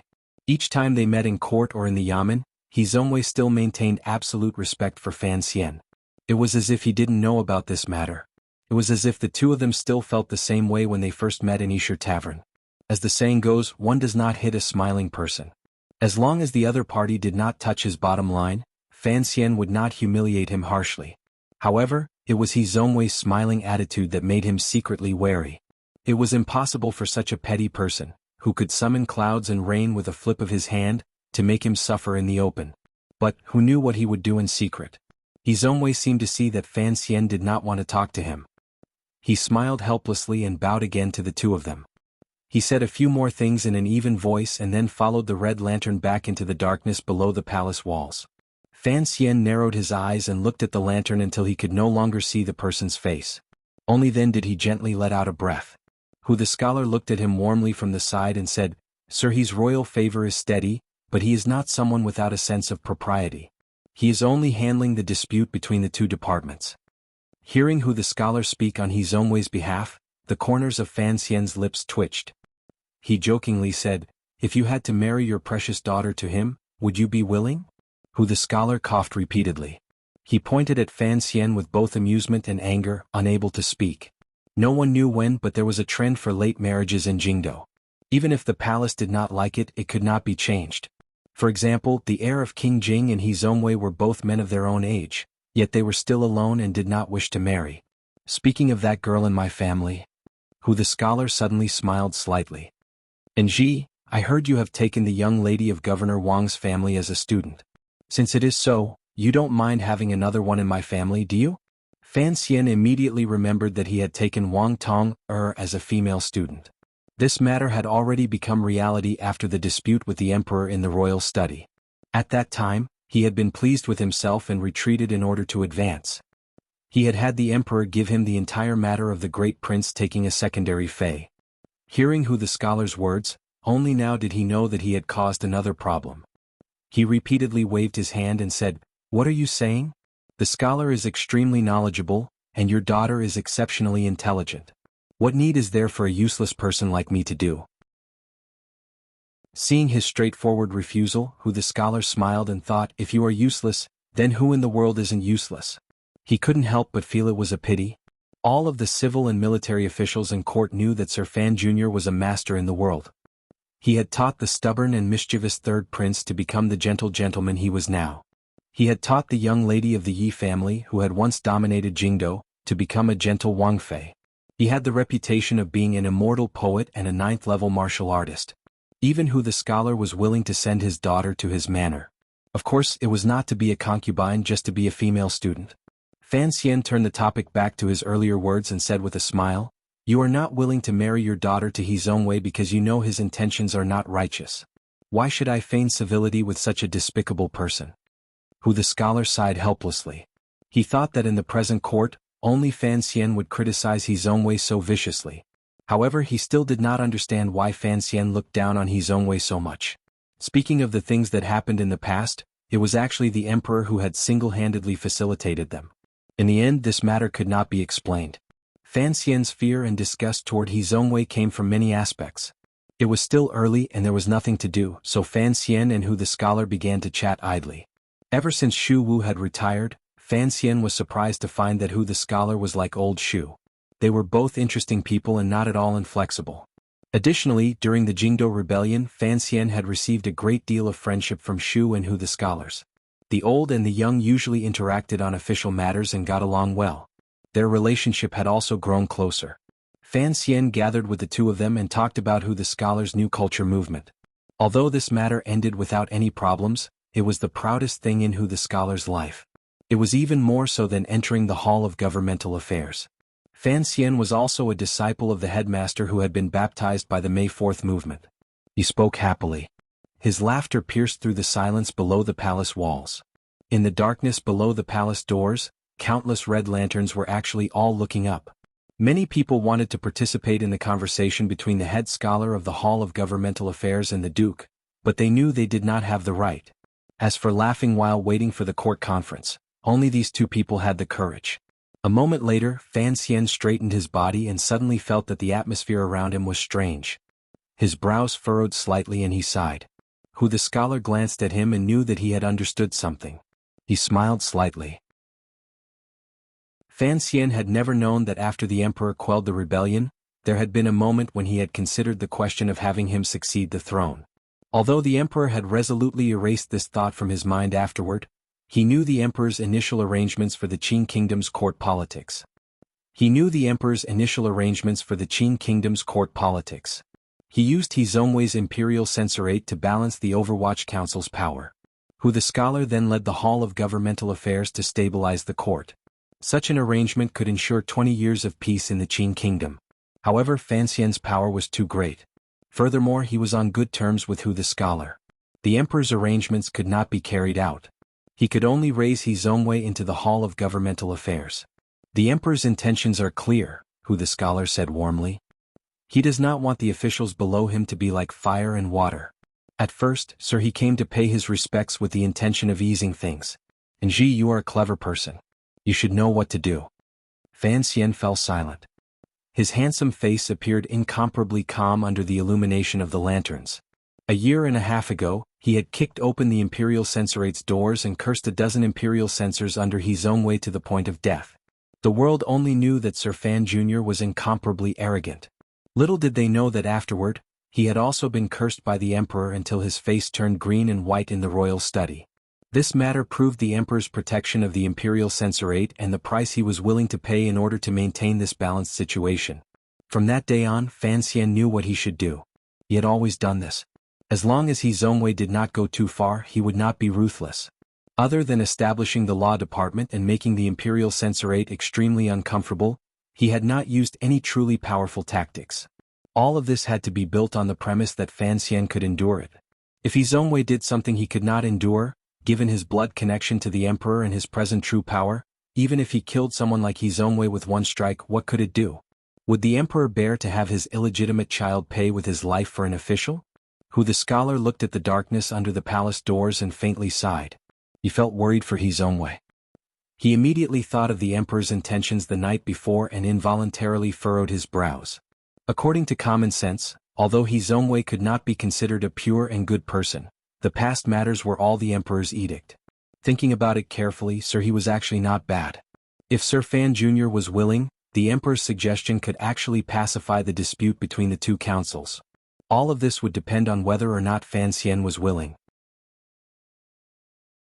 Hu the scholar turned his head and glanced deeply at Fan Xian. Fan Xian was wondering if Hu the scholar's words were a message the emperor had asked him to pass on or the attitude of the Hall of Governmental Affairs. Immediately after, he furrowed his brows and thought that although He Zongwei was usually very respectful toward him, he had never been as docile and calm as he was today. He did not have any temper at all. All of this actually stemmed from the excessive power in Fan Xian's hands. An illegitimate child of the royal family. The Overwatch Council was in his hands, and the palace treasury could not be separated from him. Such power was too exaggerated. Fan Xian thought of the emperor's thoughts and couldn't help but feel angry. Was it also a sin that his good character and family background were good? After the court conference ended, there was a routine small conference. In the end, the emperor, the great prince, the third prince and Fan Xian had an even smaller private family conference. Fan Xian walked out of the tall palace walls and apologized to the housekeeper of the Hu Manor, who had been waiting for him with a warm smile. He said that something urgent had suddenly happened in the manor and that the drinking would have to wait for another day. Sitting in the carriage heading back to the manor, Ting Zijing found that the young master's mood seemed to be very good. His eyes were constantly smiling, and the corners of his lips were constantly curved like the moon. Thinking of the matter his wife had been rushing him about recently, he carefully asked, "Young master." Fan Xian turned his head and glanced at him, listening to his most loyal servant speak quietly. After listening for a while, he finally understood. The Ting family had seen that some of the people in the manor had used the Fan family's prestige to go out and become minor officials. His heart was also itching. In the present Fan manor, all the miscellaneous matters were basically handed over to Teng Zijing and his wife. Having this thought was something Fan Xian had long expected. He looked at Teng Zijing and said with a slight smile, "Today is the 9th year of the Qing calendar. Since you are already 5 years late, there is no point in you going out." Teng Zijing did not understand the young master's enigmatic words. He smiled awkwardly and kept his mouth shut. Returning to the manor, Fan Xian lifted the lapel of his robe and entered with the wind. He still maintained the warm and friendly smile on his face. All of the servants and women looked at this scene and felt happy. Fan Xian was used to buying people's hearts. Furthermore, everyone in the manor was proud of him. Seeing the young master happy, these servants were also happy. The third housekeeper followed Teng Zijing and Fan Xian into the garden. In a quiet voice he said, "The young lady of the Wang family has come. I heard she wants to formally take him as a teacher." Looking at the young master's mood, it should be approved. What should we prepare? Teng Zijing's face didn't turn. Like Fan Xian, he smiled mysteriously and said, "The young lady of the Wang family is in trouble today." What? The third housekeeper asked in surprise. Teng Zijing's face darkened. "The young master's mood is terrible today, unprecedentedly terrible." No wonder he was a clever person who had seen Fan Xian's glorious future in Danzhou. No wonder he was Fan Xian's trusted aide who had followed him the longest. The situation developed as Teng Zijing had expected. Not long after Fan Xian walked into the study with a smile, the unruly young lady of the Wang family ran out of the study crying. Wang Tong-er cried and cursed loudly. She looked wretched. No one knew what Fan Xian had done to her to anger people and gods. The young lady seemed to feel that the study was not a place for people to stay. She covered her face as she walked, tears dancing in the air. Her tears had become a poem, and it was in the pear blossom pose. Behind her, the commander of the Jingdou garrison, Shi Fei, who had specially taken time off to come, also walked out of the study angrily and headed out of the manor. He muttered to himself as if he hadn't expected Fan Xian to not even give him face. Teng Zijing looked at the dumbfounded third housekeeper and said, "Don't ask me. I also don't know what happened in the palace." Waiting for the news, the women of the Fan manor hurried toward the study. Only on the way did they learn that in the study, Fan Xian had harshly taught Wang Tong-er a good lesson. In the end he was even going to use a whip. Everyone was shocked. This time they had offended the Yanjing faction of the military, particularly a major figure like the commander of the Jingdou garrison. For the matter of Wang Tong-er entering the manor, he had personally come. He had given Fan Xian enough face. Who would have thought that Fan Xian would not leave any face for the other party? The smile on Fan Xian's face was strange. He gazed at Wan'er Sisi and Princess Rojia in the study and said, "Nothing happened. This was agreed upon beforehand. Entering my door, you have to take 2 whips to make up for your past sins." Lin Wan'er sucked in a cold breath. She wondered if her husband had lost his mind today. The so-called return of the whip was just a joke. How could it become real? Fan Xian withdrew his smile and quietly said, "It's not a joke. It's an ethical matter. Such things need to be respected." "But you still can't do it in front of General Shi." Lin Wan'er glanced at him helplessly. She had cleverly guessed that something must have happened in the palace for Fan Xian to vent his anger on Wang Tong-er's head. There was only one person in the world who could make Fan Xian angry and make him unable to vent it outside the manor. "These words were told to me by that good uncle of yours." When he was in Qingzhou thinking about the matter of the great prince taking a secondary fei, he had thought that the emperor trusted and favored him greatly. He also knew that he had beaten Hongqing into a lewd person for Ruoruo's marriage, so he probably would not forcefully arrange a marriage to seduce him. However, the emperor now had the intention of marrying Ruoruo to He Zongwei. What exactly was he thinking? Since the emperor is asking you privately, he knows you will certainly object. It is only a test. Lin Wan'er immediately calmed down and began to analyze everything. You shouldn't have resisted the emperor. It's not like you don't know the emperor's personality. The more you object, the more he wants to do this. I am just angry that the emperor would be so muddle-headed. Did he think that by forcefully arranging this marriage, the court would be peaceful? Fan Xian woke from his thoughts. A ray of light flashed through his mind. It was as if he had faintly grasped something. His eyes narrowed slightly and a cold light flashed through them. His voice was pressed into a cold line. I don't care about He Zongwei. If he actually dares to come to my door and ask for my hand in marriage, I will cut him in half. In one night, 1,000 votes became a poem. I couldn't help but want to stand by the shore and sigh. Everyone is truly extremely flirtatious, shamelessly asking to be bestowed monthly votes as wine in the pot, to get drunk and flirtatious to the end. Chapter 622. Hearing Fan Xian's cold words, Lin Wan'er's heart froze. She knew that her husband, who had remained calm since returning to the manor, was actually extremely angry in his heart. She gently placed a bowl of warm tea in front of Fan Xian and said evenly, "Ruoruo is still in the medical shop.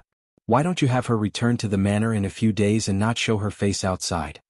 Fan Xian shook his head and said, "Presently, my sister regards the practice of medicine as more important than anything else. Don't disturb her with this matter. I will handle it myself. If He Zongwei is relying on the emperor's edict and wants to get close, then that is exactly what I want." Rojia's mind was spinning. She only wanted to return to the manor to see her father and then have him enter the palace to handle this matter. She rose, bowed, and quickly left the manor to return home. After she left, Fan Xian and Wan'er met each other's eyes. "You are too cunning. You purposely said this in front of Rojia. Isn't this forcing King Jing into the palace to argue? The king has not entered the palace for a long time. I am forcing him into the palace for the sake of the brothers' harmony. The emperor should be thanking me," Fan Xian said as he shook his head. There was a glimmer of anger in his words. Lin Wan'er furrowed her brows and said, "But Uncle Emperor knows that you will not agree to this marriage." Fan Xian was a little lost in thought. He sighed and said, "These 2 years the emperor has truly favored He Zongwei. He truly hopes that I can get along with the imperial censorate peacefully. Furthermore, he thinks that since Ruoruo doesn't like Hongqing, then she should like He Zongwei, the great genius. He doesn't have any bad intentions." There were many examples of good intentions doing bad things. Even someone as wise as the Qing emperor was no exception. Fan Xian could empathize with the emperor's intentions, but he couldn't resist his disdain for that toad. Thus, the most disdainful words in history were born. A cup of tea went cold. Fan Xian touched his hair. There was no longer a glimmer of anger on his face. The emperor has given me harsh words. He wants to protect He Zongwei. I don't want to have a falling out with the palace at this time. Furthermore, whenever He Zongwei runs into me these 2 years, he acts like a grandson. I can't find a reason to act." Wan'er quietly said, "The emperor only hopes that you and Sir He can get along peacefully in court. I didn't think he would touch your reverse scale. I'm not the son of heaven. I'm not a dragon. I don't have any reverse scales. For the sake of Roro's marriage, I made such a big fuss back then and even moved Ku He to the Qing kingdom. If His Majesty thinks he can control my life and my surroundings, then he's wrong." Fan Xian said with slight mockery, "The emperor truly thinks highly of this marriage. If I resist to the end, he will have no choice but to withdraw the edict. However, the crime of resisting an edict is not light. Who knows what he wants to take from the Overwatch Council or the palace treasury?" In reality, Fan Xian had misunderstood the emperor's intentions this time. Although the emperor of the Qing kingdom was the most powerful man in the world, he was only a commoner. After learning of Fan Ruoruo's return to the capital, the emperor's heart jumped. Naturally, he thought of He Zongwei, who was still unmarried. He thought that King Jing's side had long been hopeless, so he was willing to let His Highness's officials have a good match. He Zongwei was an older man, and Fan Ruoruo was an older woman. The emperor thought he was doing a good deed. He only lightly asked to see if this matter could be carried out. He thought Ji would be able to understand his intentions. Unexpectedly, his reaction was to clash head-on in the royal study. The emperor was already showing mercy by not punishing Fan Xian for the crime of roaring in front of the emperor. He could not understand. Ji, you are a loyal official, and He Zongwei is also a very loyal official. The marriage between 2 loyal officials is truly a beautiful matter that will be praised for thousands of years. Why are you so angry and out of control? Do you have other thoughts in your heart? No one knew whether or not the emperor had such dark thoughts in his heart. Just as Lin Wan'er had said, the Qing emperor was a valiant ruler. If Fan Xian had asked nicely, perhaps there would have been a chance to turn this matter around. However, Fan Xian's clashing head-on strengthened the emperor's resolve. He would not allow anyone in the world to go against his edict, not even his most trusted and favored Fan Xian.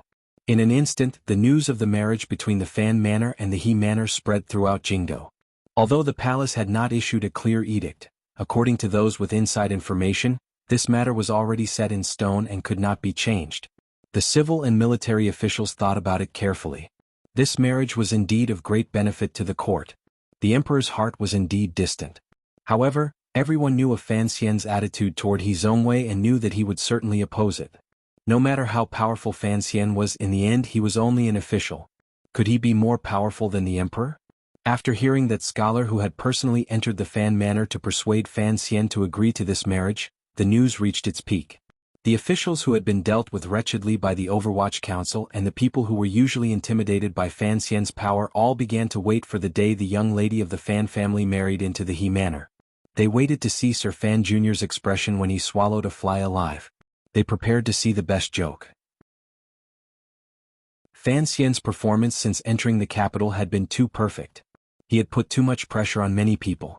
It was a rare opportunity to see Sir Fan Jr. lose his composure, anger, and helplessness. No one wanted to miss it. Thus, countless people secretly cheered for He Zongwei. Unexpectedly, Fan Xian did not do anything. He did not enter the palace again to argue with the emperor. He also did not kick open the imperial censorate's doors and give He Zongwei a beating. Everyone felt it was strange. The story of Fan Xian personally giving He Zongwei a black fist in the manor was a long-circulated gossip in Jingdo. Now, Fan Xian watched as his sister was about to marry Sir He, yet he was still able to appear so calm. Had Sir Fan Jr.'s personality changed? In less than 2 days, everyone knew the reason for Fan Xian's calmness. He had no intention of putting on a show for the court. Instead, he sat calmly to the side, waiting to see others make a joke of themselves. To see the emperor make a joke of himself.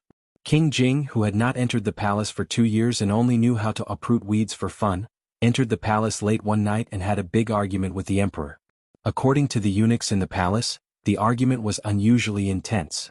In the end, King Jing even broke a blue and white porcelain brush washer in the royal study. In the end, King Jing left angrily.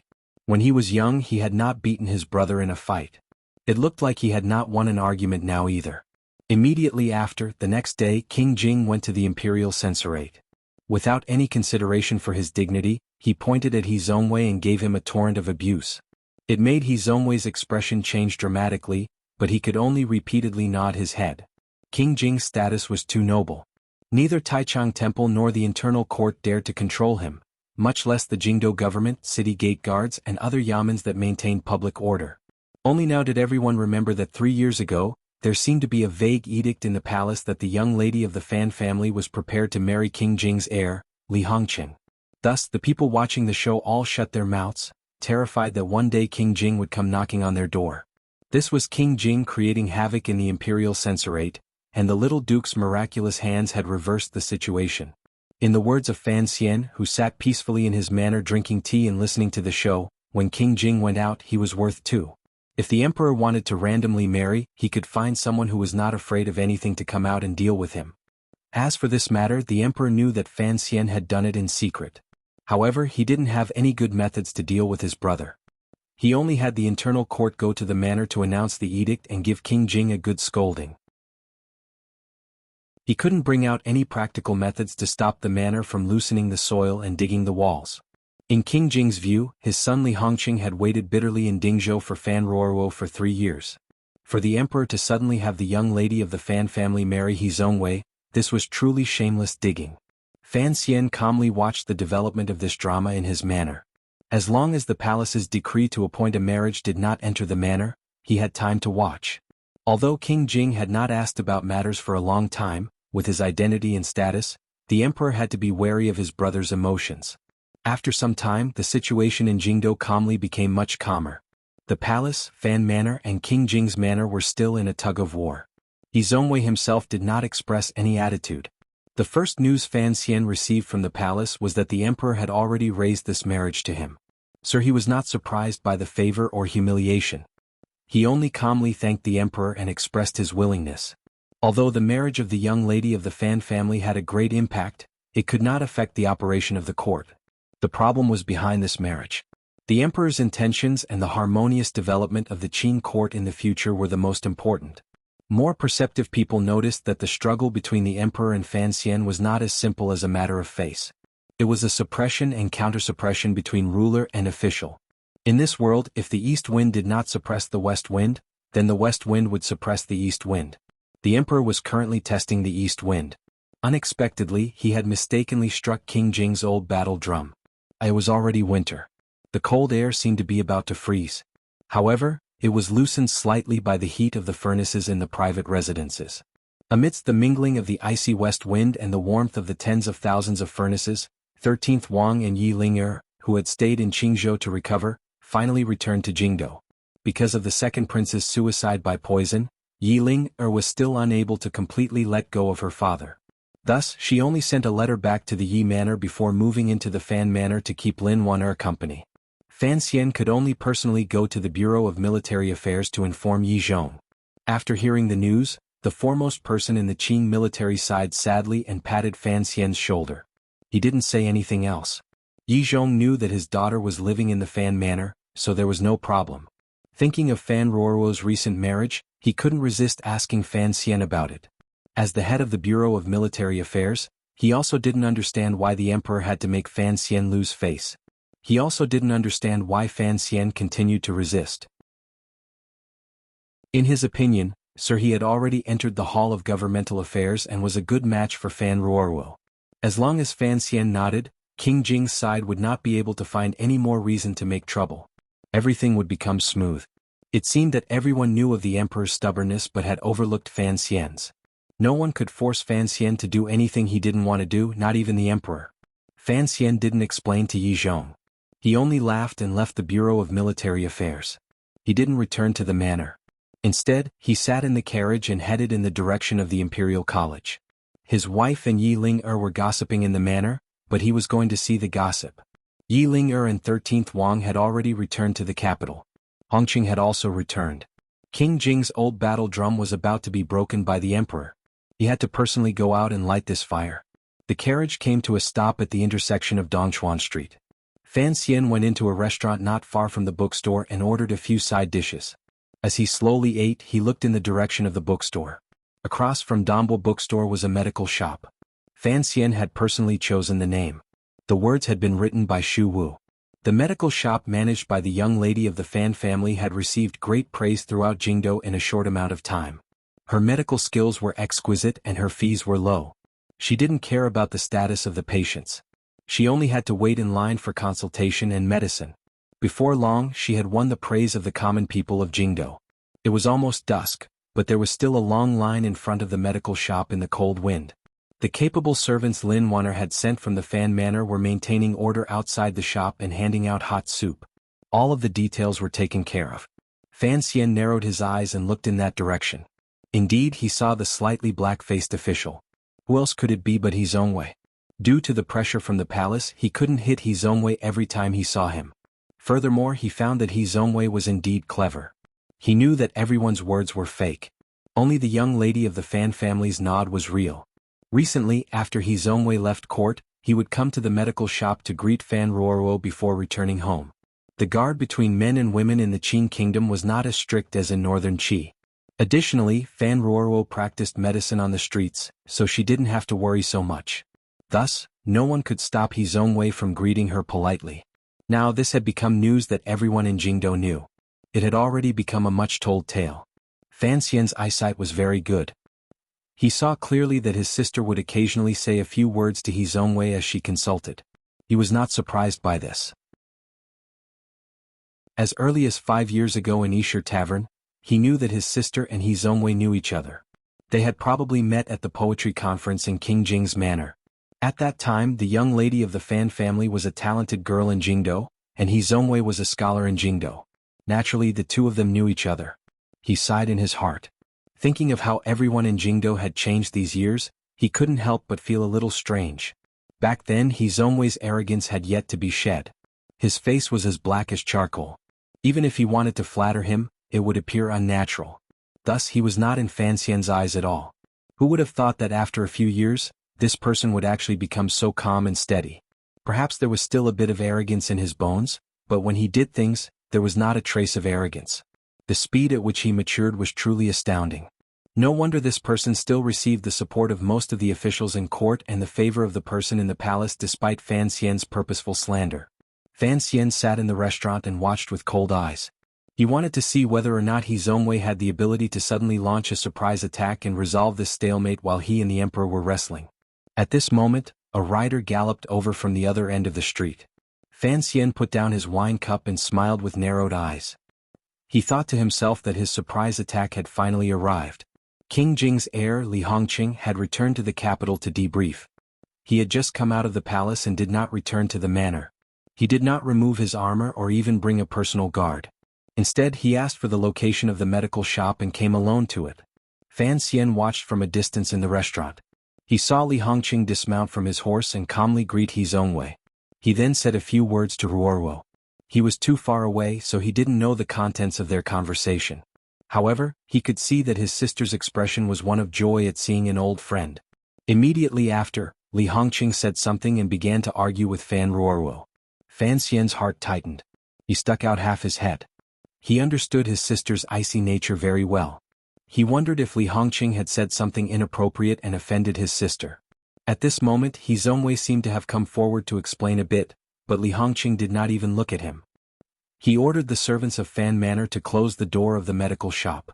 Then, under Fan Ruoruo's slightly angry gaze, he unreasonably grabbed her and put her on a horse. Amidst the clip-clop of the horse's hooves, the heir of King Jing, who had just returned to the capital, grabbed the young lady of the Fan family and mounted his horse. He then rode in the direction of the Fan Manor. It left behind a street of missing jaws. At that time there were no spectacles. Seeing this scene, Fan Xian couldn't help but be dumbfounded. His expression was very ugly. He thought to himself that Hongqing was quite something. A few years ago he only knew how to read poetry and pretend to be cultured. Now, after fighting in Dingzhou for 3 years, he knew how to play the tyrant. The servants of the Fan Manor and the servants of the medical shop, as well as the patients waiting to be seen, were also dumbfounded. However, these Fan Manor servants knew what had happened recently and what trouble King Jing's manor had been making. The Fan Manor and King Jing's manor had a good relationship, so these people pretended not to see this scene. The most dumbfounded person was, of course, Sir He Zongwei, who had maintained his elegance and bearing. The medical shop closed its doors. The people gradually dispersed. Sir He stood alone in the doorway of the medical shop and looked at the street in a daze. He did not dare go to the Fan Manor because he was afraid Fan Xian would actually beat him. Thus he could only watch helplessly. This scene looked extremely wretched. Fan Xian slowly came to his senses and recovered his calm. He knew that Li Hongqing would not do anything rash. He had probably exploded in anger after hearing the news on the road, which was why he was acting so forcefully. If Fan Xian had to choose his brother-in-law, Li Hongqing, who had broken off his relationships with women and turned over a new leaf, was much better than He Zongwei. Thinking of this, a smile rose to his face. "Invite Sir He up here to sit." He slowly placed the wine cup on the table and ordered Mu Feng behind him. In a moment, He Zongwei entered the restaurant with his brows furrowed and sat across from Fan Xian. This was the first time in many years that the two of them had met in private. Fan Xian gently used his finger to spin the small wine cup. He knew that there were spies from the palace downstairs. They should be the attendants the emperor had bestowed to He Zongwei, but he did not care much. "Eat." Fan Xian raised his chopsticks. Although He Zongwei didn't know why Sir Fan Jr. had summoned him, he was not afraid. Very shamelessly he began to eat. Looking at his posture, if Fan Xian did not shout for him to stop, he would not put down his chopsticks. Looking at this scene, Fan Xian felt a bit of admiration for this person. There were not many people in the world who could be so natural under his gaze. Furthermore, this person knew very well that Fan Xian greatly disliked him. After the food and wine, Fan Xian calmly said, "Sir He, you have come to the medical shop to look after us these days. As your brother, I must thank you." "You are too polite," He Zongwei replied with a slightly astringent smile. Fan Xian raised his brows and said, "You saw the scene earlier. You should know what King Jing's attitude is." He Zongwei was slightly absent-minded. After a moment he slowly said, "You have good methods." "This has nothing to do with methods." Fan Xian looked at him and said straightforwardly, "I've never had a chance to sit and talk with you. Today is a rare opportunity, so I'll tell you directly. This matter is impossible, so you should give up on it." He Zongwei's slightly dark face froze. A moment later he said sincerely, "Sir, I know." Fan Xian tilted his head and listened to the other person's words. It went in one ear and came out the other. He Zongwei sincerely spoke of his admiration for Fan Ruoruo and explained everything he had done these years. He humbly hoped that Fan Xian would give him a chance. "I don't have any objections," Fan Xian said. "Right now, it is King Jing's manor that has objections to this matter. Last time when the palace appointed the heir to King Jing's marriage, it was blocked by you. He Zongwei was not flustered at all. His eyelids were slightly lowered as a stubborn light flashed through them. When water comes, we drown it with earth. When the edict comes, we burn it with fire. If I can block it once, I can block it a second time. These words were treasonous, but Fan Xian said it in front of He Zongwei. He was bullying him for not daring to use these words to enter the palace and report him to the emperor. Don't think that just because the emperor has said something to you, you can have wishful thinking. Or, does Sir he think that by currying favor with Ruoruo you can let me go? You also know that I dislike you, so you don't mind offending me one more time. However, I must remind you that there are degrees to offending me. If you offend me too much, I will actually go to your manor with a kitchen knife to find you. Fan Xian reminded him seriously.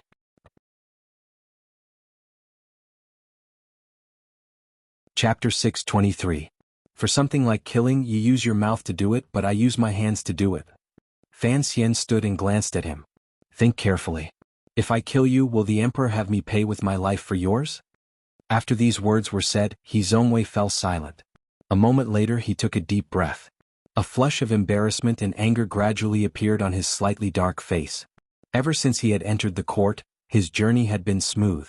He had obtained the emperor's trust and favor, and he was highly regarded and respected by his subordinates and colleagues. However, when faced with the duke in front of him, he was ridiculed and found it difficult to hide. He was now an official of the Hall of Governmental Affairs. Other than Fan Xian, who else in court dared to speak to him in such a tone and use life and death to threaten him? However, He Zongwei also knew that when faced with Fan Xian, there was nothing he could do.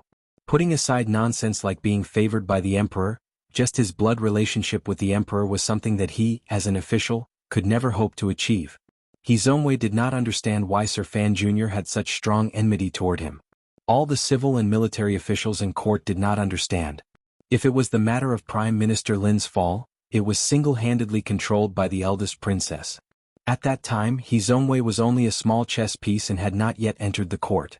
Furthermore, after the matter, it was clear that these were the emperor's edicts. How could he be blamed? He couldn't help but feel confused. How did Sir Fan Jr.'s enmity toward him come about? Sometimes, when He Zongwei woke up in the middle of the night, he would feel cold and damp. He was doing very well in court, but he knew that Fan Xian was always watching him coldly from behind. It was not a good feeling to be watched by such a cold and sinister official. Logically speaking, He Zongwei knew that Fan Xian disliked him, so he should not have any thoughts about the young lady of the Fan family. However, he always thought that the emperor's edict trumped everything. He also wanted to use this marriage to express his feelings to Fan Xian. At the same time, he could ease the relationship between them. If he truly became Sir Fan Jr.'s brother-in-law, then he shouldn't have to constantly worry about the cold gaze behind his back, right? But the most important reason why He Zongwei had the courage to pursue this marriage was because he had always longed for Fan Ruoruo. This desire had started 5 or 6 years ago, and it had continued to this day, never weakening. That was why he had been single all these years, just like Crown Prince Hongqing. In fact, the two men had the same reason for not marrying. In the end, he did not understand Fan Xian. He did not know that the reason Fan Xian disliked him was because he had seen his fanatical gaze toward Ruoruo in Esher Tavern. It was truly a crime for no reason. How pitiful. The bit of desire in the depths of his heart had finally been shattered by Fan Xian's straightforward words into a heart of glass. Fan Xian said, "Don't come to the medical shop again." He Zongwei's heart began to race. It would be very difficult for him to give up on Miss Fan. Although this person's character was average, when it came to love, he was deeply rooted and somewhat infatuated. I understand what you mean. He Zongwei stood and forcefully suppressed the anger in his heart. Doing his best to remain calm, he said, "Tomorrow, I will enter the palace and report to the emperor to reject this marriage." Fan Xian looked at him and shook his head. The palace's decree to appoint a marriage has not come out. What need is there for you to reject it? Don't try to hide your little thoughts from me. Go cry and complain in front of the emperor and aggrievedly say that you are not worthy of the young lady of the Fan family. You won't say a single bad word about me. But, when the emperor sees you like this, he will know that I have bullied you again. Whoever I bully, that person will be red.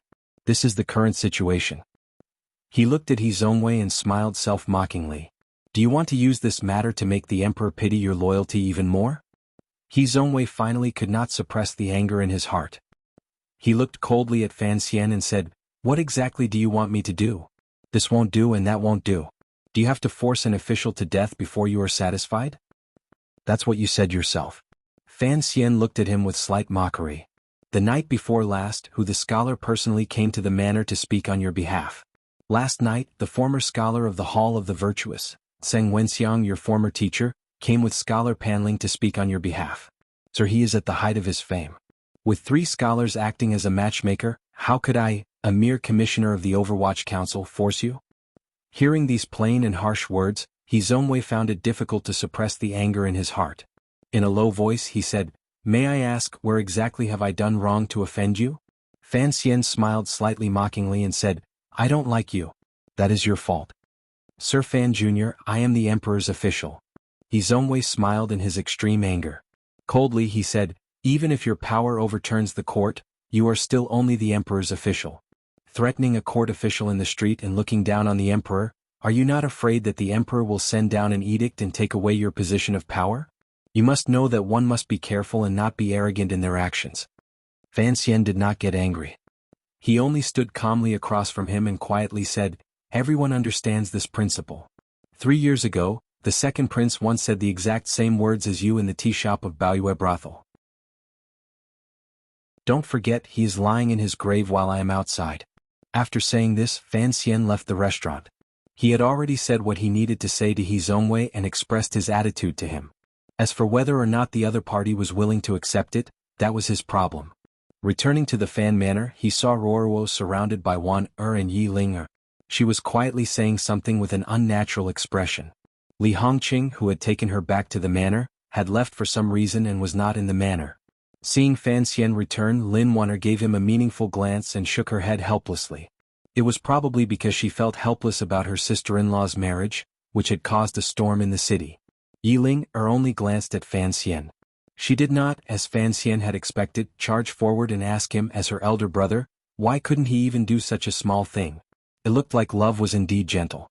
Fan Xian didn't ask where 13th Wang was.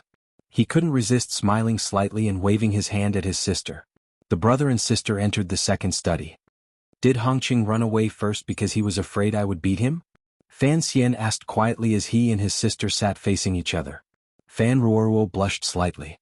After all, riding with a young man on the street was indeed a very embarrassing thing. After a moment of silence, she quietly said, "Something happened in the manor, so he left first." Fan Xian nodded quietly in his heart. He had been worried that his sister would be angry at Hongqing's impetuous actions. It looked like it was all right. It seemed that Li Hongqing's ruffian tactics were not necessarily a bad thing. Fan Ruoruo suddenly came to a realization and looked at Fan Xian in a daze. "Brother was there just now?" Fan Xian paused and smiled. This matter spread quickly. Everyone in Jingdo knows that the heir has returned to the capital and is fighting with Sir He for a wife. Of course I know. Hongqing is also messing around. Fan Ruoruo's expression was slightly angry. There are still so many patients waiting to be seen in the medical shop. We'll talk about those things later. It is impossible for the patients in the world to stop. You can't cure them all in one day. Fan Xian gazed at his sister and asked solemnly, "I know that He Zongwei often goes to the medical shop these days. I want to ask you something. What exactly is your attitude toward the Emperor's arranged marriage?" Without thinking, Fan Ruoruo calmly said, "I don't want to marry right now." These days He Zongwei had been going to the medical shop to sit quietly and not as a demonstration. He appeared cultured, elegant, and sincere. Fan Ruoruo was not a woman who lived in a vacuum. She knew that there had been recent gossip about her. She also knew that her brother was troubled by this matter. Naturally, she would make it clear to He Zongwei. However, He Zongwei remained unyielding. He displayed the spirit of a dead pig who was not afraid of being burned. He also wore a mask of sincerity. Fan Ruoruo could not copy Fan Xizha and pick up a broom to chase him away. "Fine, if you don't want to marry, then don't marry." The calmness on Fan Xian's face was not faked. "You know that although I appear gentle, I am actually a bit domineering. I don't like He Zongwei. Even if you agree to marry him, I will still break up the affectionate couple." Fan Ruoruo couldn't resist glaring at him and muttered in a low voice. When they were young he had talked about the freedom of love. Now he only knew how to be domineering. She had no idea that when the two of them told ghost stories in their childhood, Fan Xian, who was a dozen years older than her, had long naturally felt like bringing up his daughter. His own daughter was going to marry someone. No father would believe in the nonsense of freedom of love. There was no such thing in the Qing kingdom, no such thing in that world, and no such thing in the entire universe. After these words, Fan Ruoruo fell silent. Her two hands gripped the corners of her clothes and rubbed them forcefully. Her nervous and complicated emotions made her no different from any other woman in the world. After a long time she suddenly sighed. Gazing at Fan Xian, she faintly said, "Brother, am I very willful?" If she had been placed in another noble manor or anywhere else in the world, Fan Ruoruo's choice of marriage and love would have been particularly different. She had first rejected King Jing's request for a marriage alliance, fled Jingdo and studied under Ku He for many years. Now she had rejected the emperor's second arranged marriage. Disobeying an edict and refusing to marry in a feudal and imperial society would bring a great deal of danger and inconvenience to one's family. For the sake of one's own life, to sink one's family into instability, everyone would probably think such an action was a willful and irresponsible one. But Fan Xian was everyone in this world. He was the only person in this world, the only Fubawa, a man who had seen sexual politics. Thus, he never thought there was anything to criticize about his sister's decision. Perhaps the Yi woman had also seen it many years ago. After all, she had already left. Now, there was only Fan Xian standing unyieldingly in this world. In his way of supporting his sister's willfulness, he thought back to that beautiful world where marriage did not require elders to name names. That beautiful world, at least in some areas, was more equal. "Are you stupid?" Fan Xian's expression became cold. "Ever since you were young, I taught you that your own happiness is more important than the heavens. Other than something you truly want to do, nothing is worth making any sacrifices or concessions. Loyalty and filial piety must be spoken of, but in front of your and my own happiness, it is not worth mentioning." "But isn't this a very selfish action?" Fan Ruoruo was not frightened by her brother's icy expression. She raised her face and said seriously, "Because of my matter, the manor is not at peace. The entire Jingdo is in an uproar." Before she had finished speaking, Fan Xian had already waved his hand to stop her. Furrowing his brows, he said, "You are a girl I raised single-handedly. Although you haven't been by my side as long as Cece and the other girls, you know I have high hopes for you. But you know that I have high hopes for you. I hope that you can become someone different from the other women in this world." "What is willfulness?" Fan Xian narrowed his eyes. "Father and grandmother are both in Danzhou. In the capital only I make decisions for you.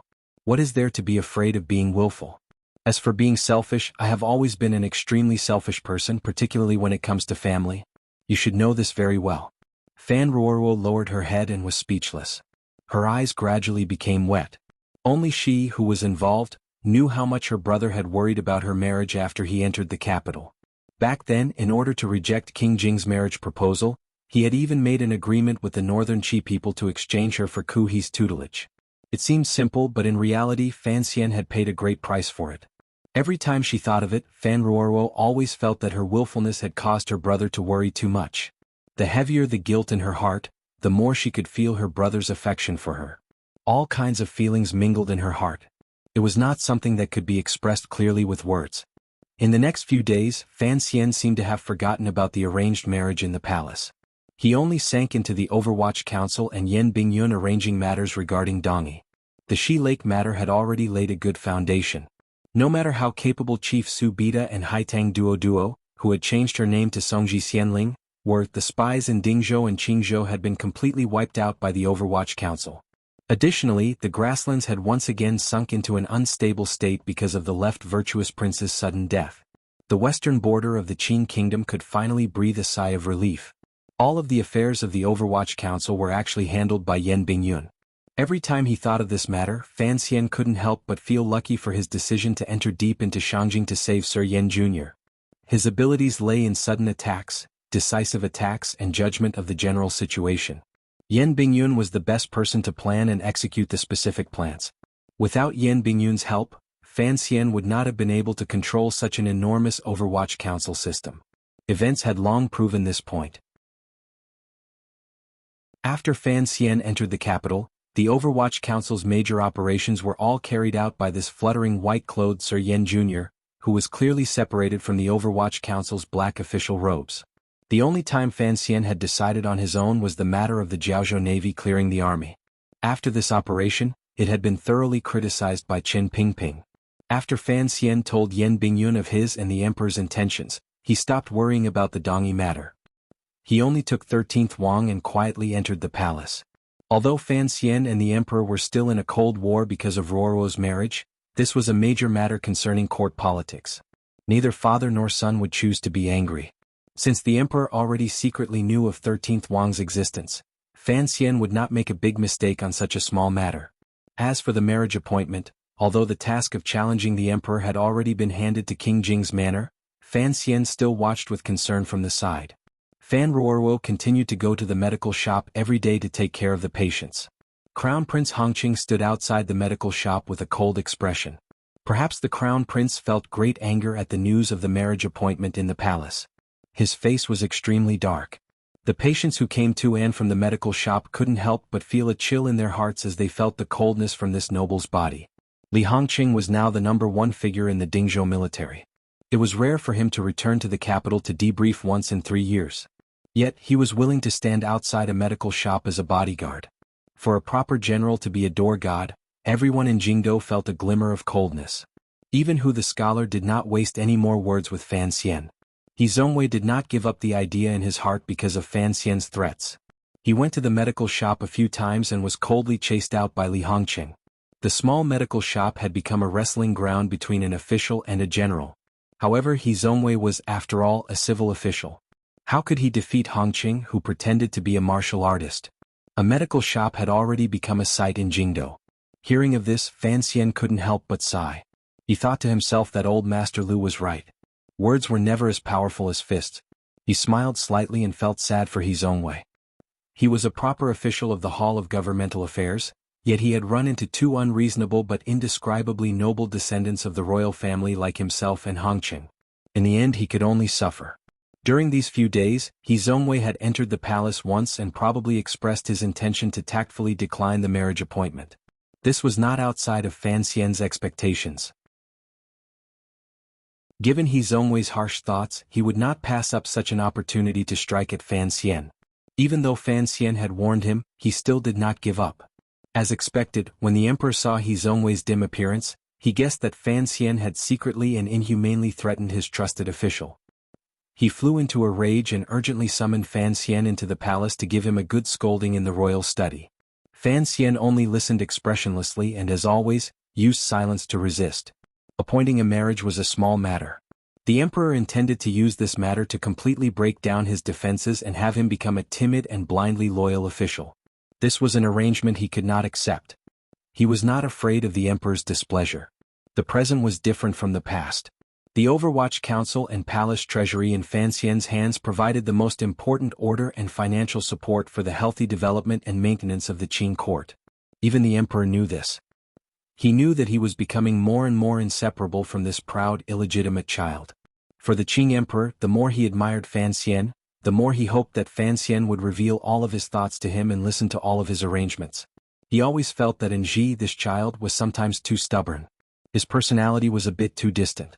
He even faintly felt that he wanted to jump out of his control. For a powerful ruler, this kind of feeling was not very comfortable.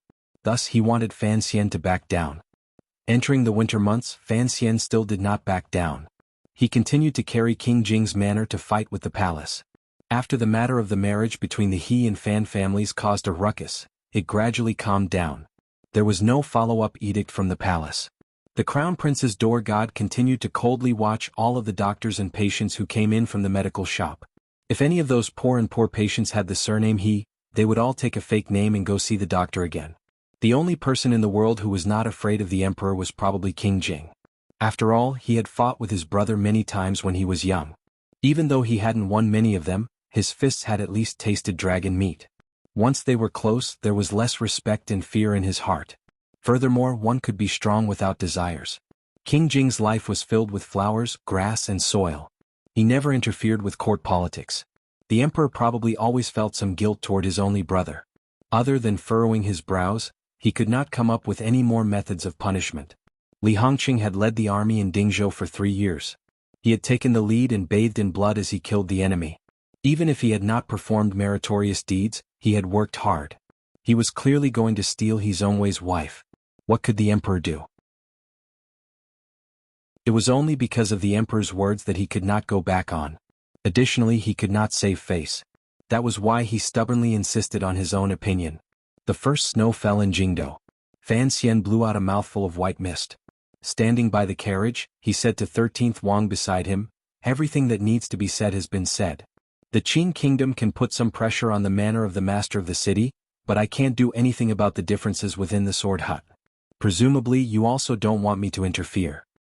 13th Wang was going to leave the Qing kingdom and return to Dongyi's sword hut to accompany his teacher on the last leg of his journey. Fan Xian had specially taken the time to send him off. The two of them stood alone in the snow and chatted here and there. Most of the words were said by Fan Xian. "I'll wait for you at the sword hut." 13th Wang put his bag on his back and held the green banner tightly in his hand. Looking at Fan Xian with a warm smile, he said, "Come early." Fan Xian also smiled. After 13th Wang entered the palace, the emperor finally nodded and gave him full authority over the Dongyi matter. The initiative was finally in his hands. He was in a good mood. "Thank you." Fan Xian paused slightly and then continued. "I hope I won't have to thank you in the future." 13th Wang started. Only then did he understand what his thanks were directed at. Shaking his head, he walked into the wind and snow.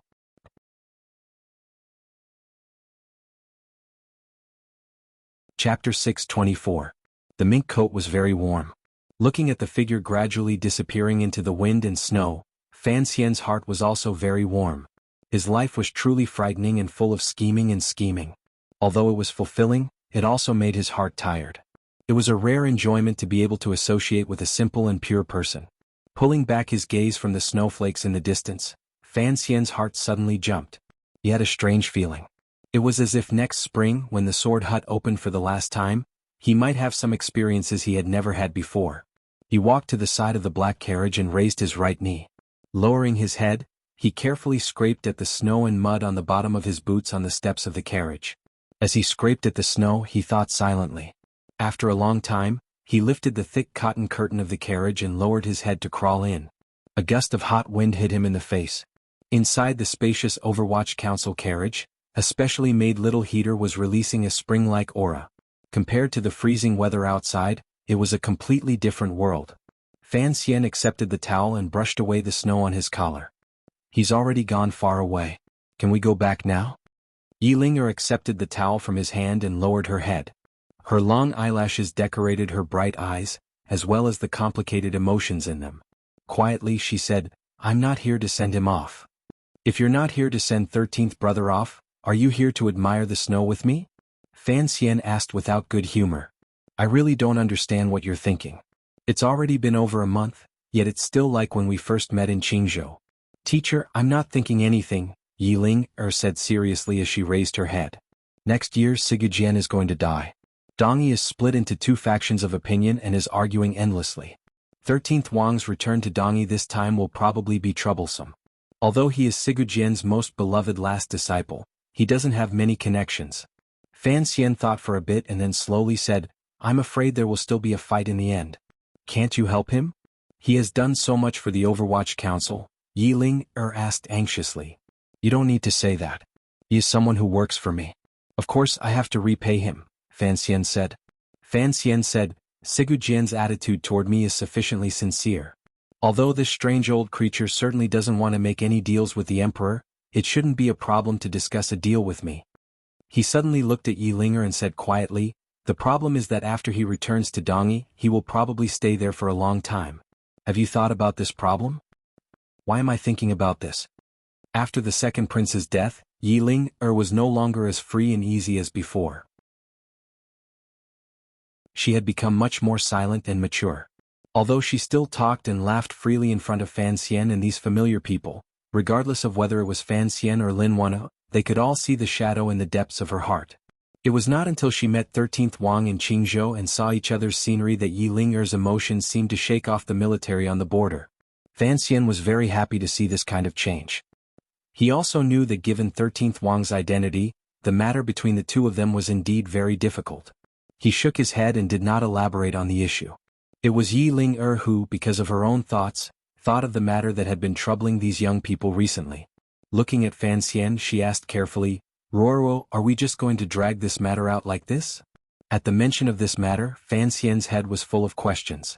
Originally, he had thought that with King Jing and his son acting as the bad guys, the emperor would go with the flow and take back this muddled arranged marriage. He had not expected the emperor to be so stubborn. He used the excuse that the Fan family had already rejected King Jing's marriage request and completely ignored these movements. Let's drag it out for now. With so many of our faces added together, there will at least be some weight. It won't be good for the emperor to forcefully push through. Fan Xian pressed his lips together. He thought that if his sister was willing to marry Hongqing, then this matter would be much easier to handle. At least in front of the emperor, it would be more reasonable to argue. I don't know He Zhongwei, but I hear he has a good reputation. I don't know where you get such anger from, Yiling said casually. Anger? Fan Xian smiled and didn't say it clearly. Vaguely he said, if the He and Fan families join in marriage, wouldn't that be like a lunchbox? What kind of lunchbox? 8 treasures rice. That's right, the governor is holding a banquet at Yishir Tavern. Wants me to remind you not to be late, Yiling said seriously. Fan Xian's heart tightened. Only now did he remember this interesting matter.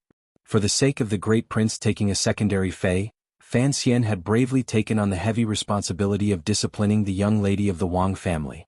Immediately after, the arranged marriage appeared in the palace. In his anger, Fan Xian did not leave any leeway in his lecture. It made Wang Tong so angry that she howled out of the manor and offended the commander of the Jingdo garrison, Shi Fei. He had thought that after this lesson Wang Tong would certainly be angry and never come back to the manor again. Unexpectedly, after a few days, Wang Tong begged Shi Fei to bring her back to the Fan manor. She begged Sir Fan Jr. to take her as a disciple. Furthermore, her words were sincere. She said that she had changed a lot and would never act as recklessly as before. The young lady of the Wang family had suddenly become so sensible. It gave Fan Xian a fright. He thought that this unruly young lady truly loved the great prince. Otherwise she would not have wronged herself like this. It was the second day that Yanjing Governor Wang Jikuan had returned to the capital to debrief. The governor had personally invited Fan Xian to a banquet to thank him for helping him discipline his daughter. Wang Tong is your fan. Fan Xian furrowed his brows. Have you seen her before? Yiling could guess what a fan meant. She smiled helplessly and said, I saw her many years ago. At that time she was just a little girl of 7 or 8. Who would have thought that her temper would change so much when she grew up? She's much better now, Fan Xian said with his eyes closed.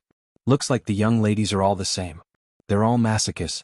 If I don't give them a good beating they won't listen to reason. Yiling expression became awkward. Thinking of the old matter in Jingdo, she glared fiercely at Fan Xian and said, Are you talking about me? Fan Xian's eyes remained closed, but a faint smile rose to the corners of his lips. Back then you were going to confess after being beaten. Now you're confessing without being beaten. As the two of them spoke, the carriage slowly turned back toward Jingdo.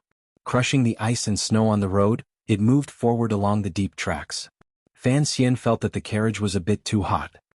He lifted a corner of the window, hoping to let in some cool winter wind. His gaze moved along the window and caught a glimpse of silver branches and snow trees. It was a beautiful scenery. He looked at this scene in a daze and couldn't help but think of himself. He Zhongwei couldn't be too forceful, but he wasn't too worried. After he resolved the Dongi matter next year and performed a great service for the Qing kingdom, no matter how harsh and merciless the emperor was, he would probably not be able to bear to force him again. However, the wind and snow made it difficult for the horse to move forward. Fan Xian suddenly felt that he was like a horse in the emperor's harness, forced to do his best to break through the wind and snow and drag a massive carriage forward into the distance. That distance might not be where the horse wanted to go. He took a deep breath and allowed the cold wind to cool his chest and the heart hidden there. Putting down the curtain, he closed his eyes and thought calmly. Regardless of whether it was Shiliang or Dongi, he was fighting so hard to be a pawn for the emperor. He didn't want to change any of this. In the entire world, the only person he didn't have the courage to challenge was this unfathomable emperor. If Uncle Wu Zhu and the chest were still by his side, the situation would certainly change greatly. However, that change would not be good. Fan Xian shook his head and tossed aside this annoying possibility. Although Uncle Wu Zhu was his servant in name, in reality he was his closest family. Everyone needed to find the most important thing in their lives. Fortunately, the emperor had changed a lot. Although his recent spats with Fan Xian and King Jing were very excessive, at least he showed some humanity, or perhaps it was the humanity of an old man. Regardless of which scent it was, it at least confirmed that the emperor was beginning to walk out of his altar and was no longer an illusory figure high above. Winter passed and spring came. It was nonsense again.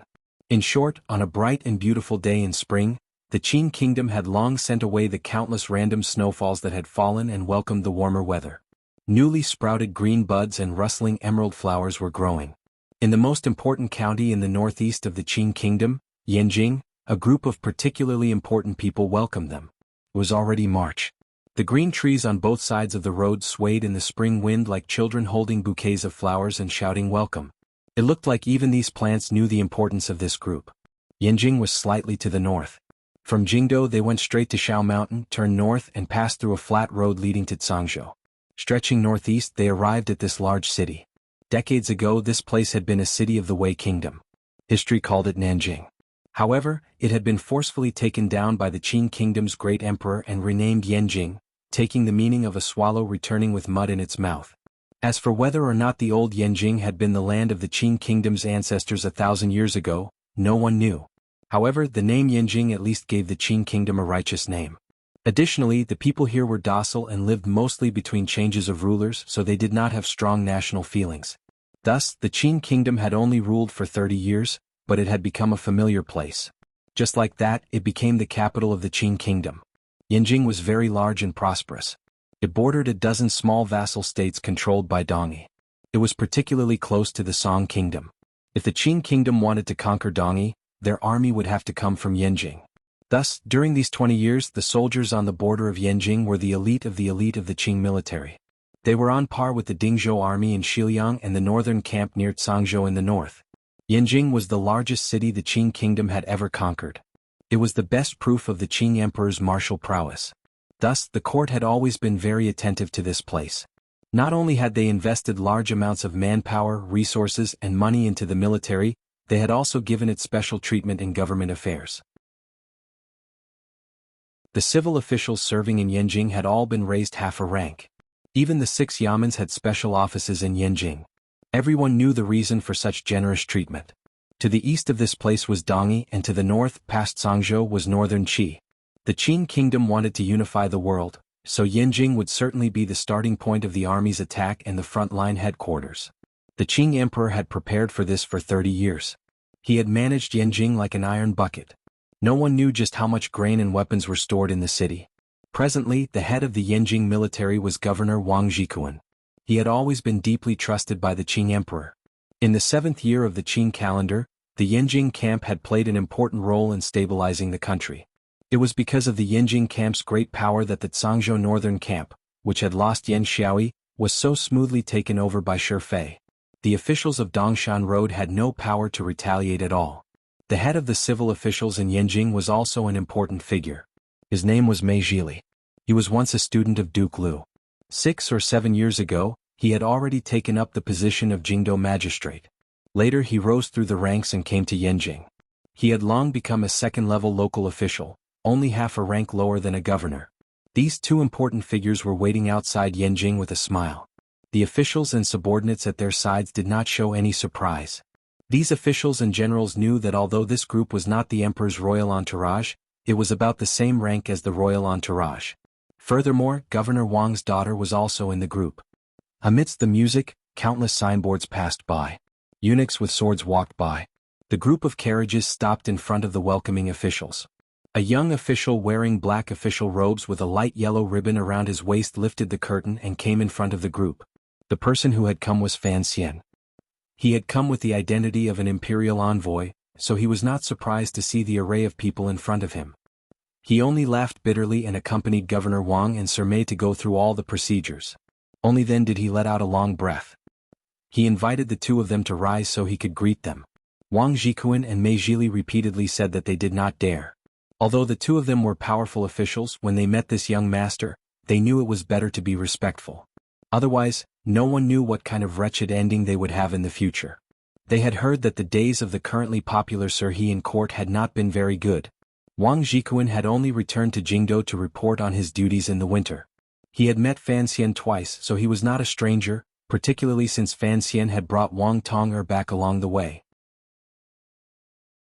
He also had the identity of Wang Tong'er's private teacher. Thus, Wang Jikuan was particularly warm to him. Other than being polite, he purposely added a sense of ease. Fan Xian smiled merrily as he watched this scene. He guessed that this military elder had purposely let Sir Mei see this. Regardless of whether it was in Dingzhou or Yanjing, there would always be friction. Governor Wang probably thought that with his help in court, Mei Zhili and the other civil officials would be more cautious. Mei Zhili laughed at the side and then walked forward. He said to Fan Xian, "How is the old man?" Fan Xian said seriously, "Father is living comfortably in Danzhou. The Duke's health is also good."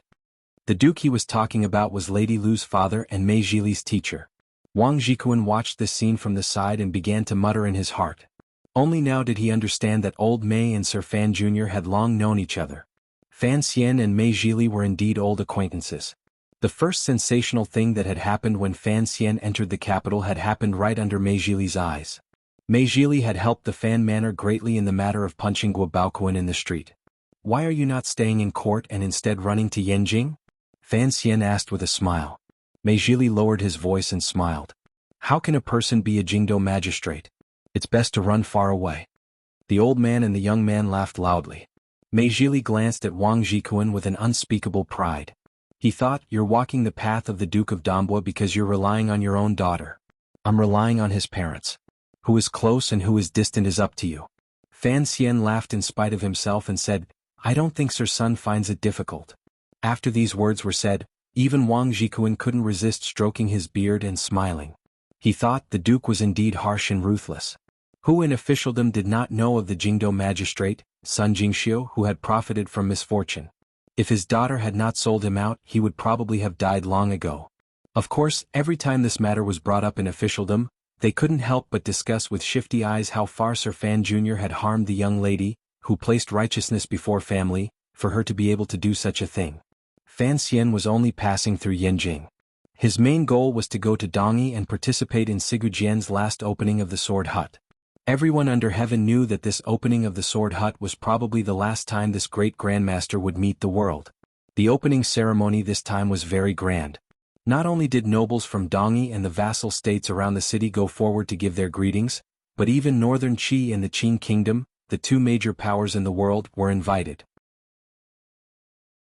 Everyone guessed that Sigu Jian was probably going to use this last opening of the Sword Hut to decide where Dongyi would lean in the future.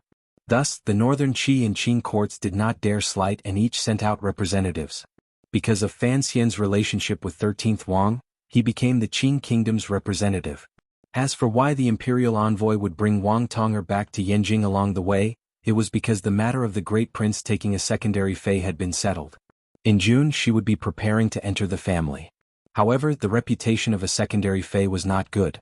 For the sake of Wang Jikuan's manners face, the emperor placed particular importance on it.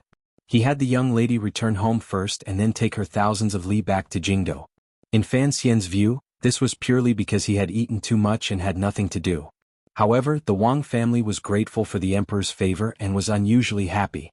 He could only tire himself out. That night, Fan Xian and his group rested in the governor's manor. After Wang Tonger happily bowed to Fan Xian, she ran back to her boudoir to wait for the nannies to teach her the rules of marriage. At the banquet, Wang Jikuan looked at Fan Xian awkwardly and said, "I have troubled you these few months." The governor knew the great prince's attitude toward the matter of taking a secondary fei. Although he admired the great prince and wanted his daughter to marry him as a father, he was always worried about his daughter. He knew that if Sir Fan Jr. had not taken up this matter, it would have been much more troublesome. Fan Xian smiled and didn't speak of this matter. Lowering his eyes, he quietly asked, "Who went from Northern Qi?"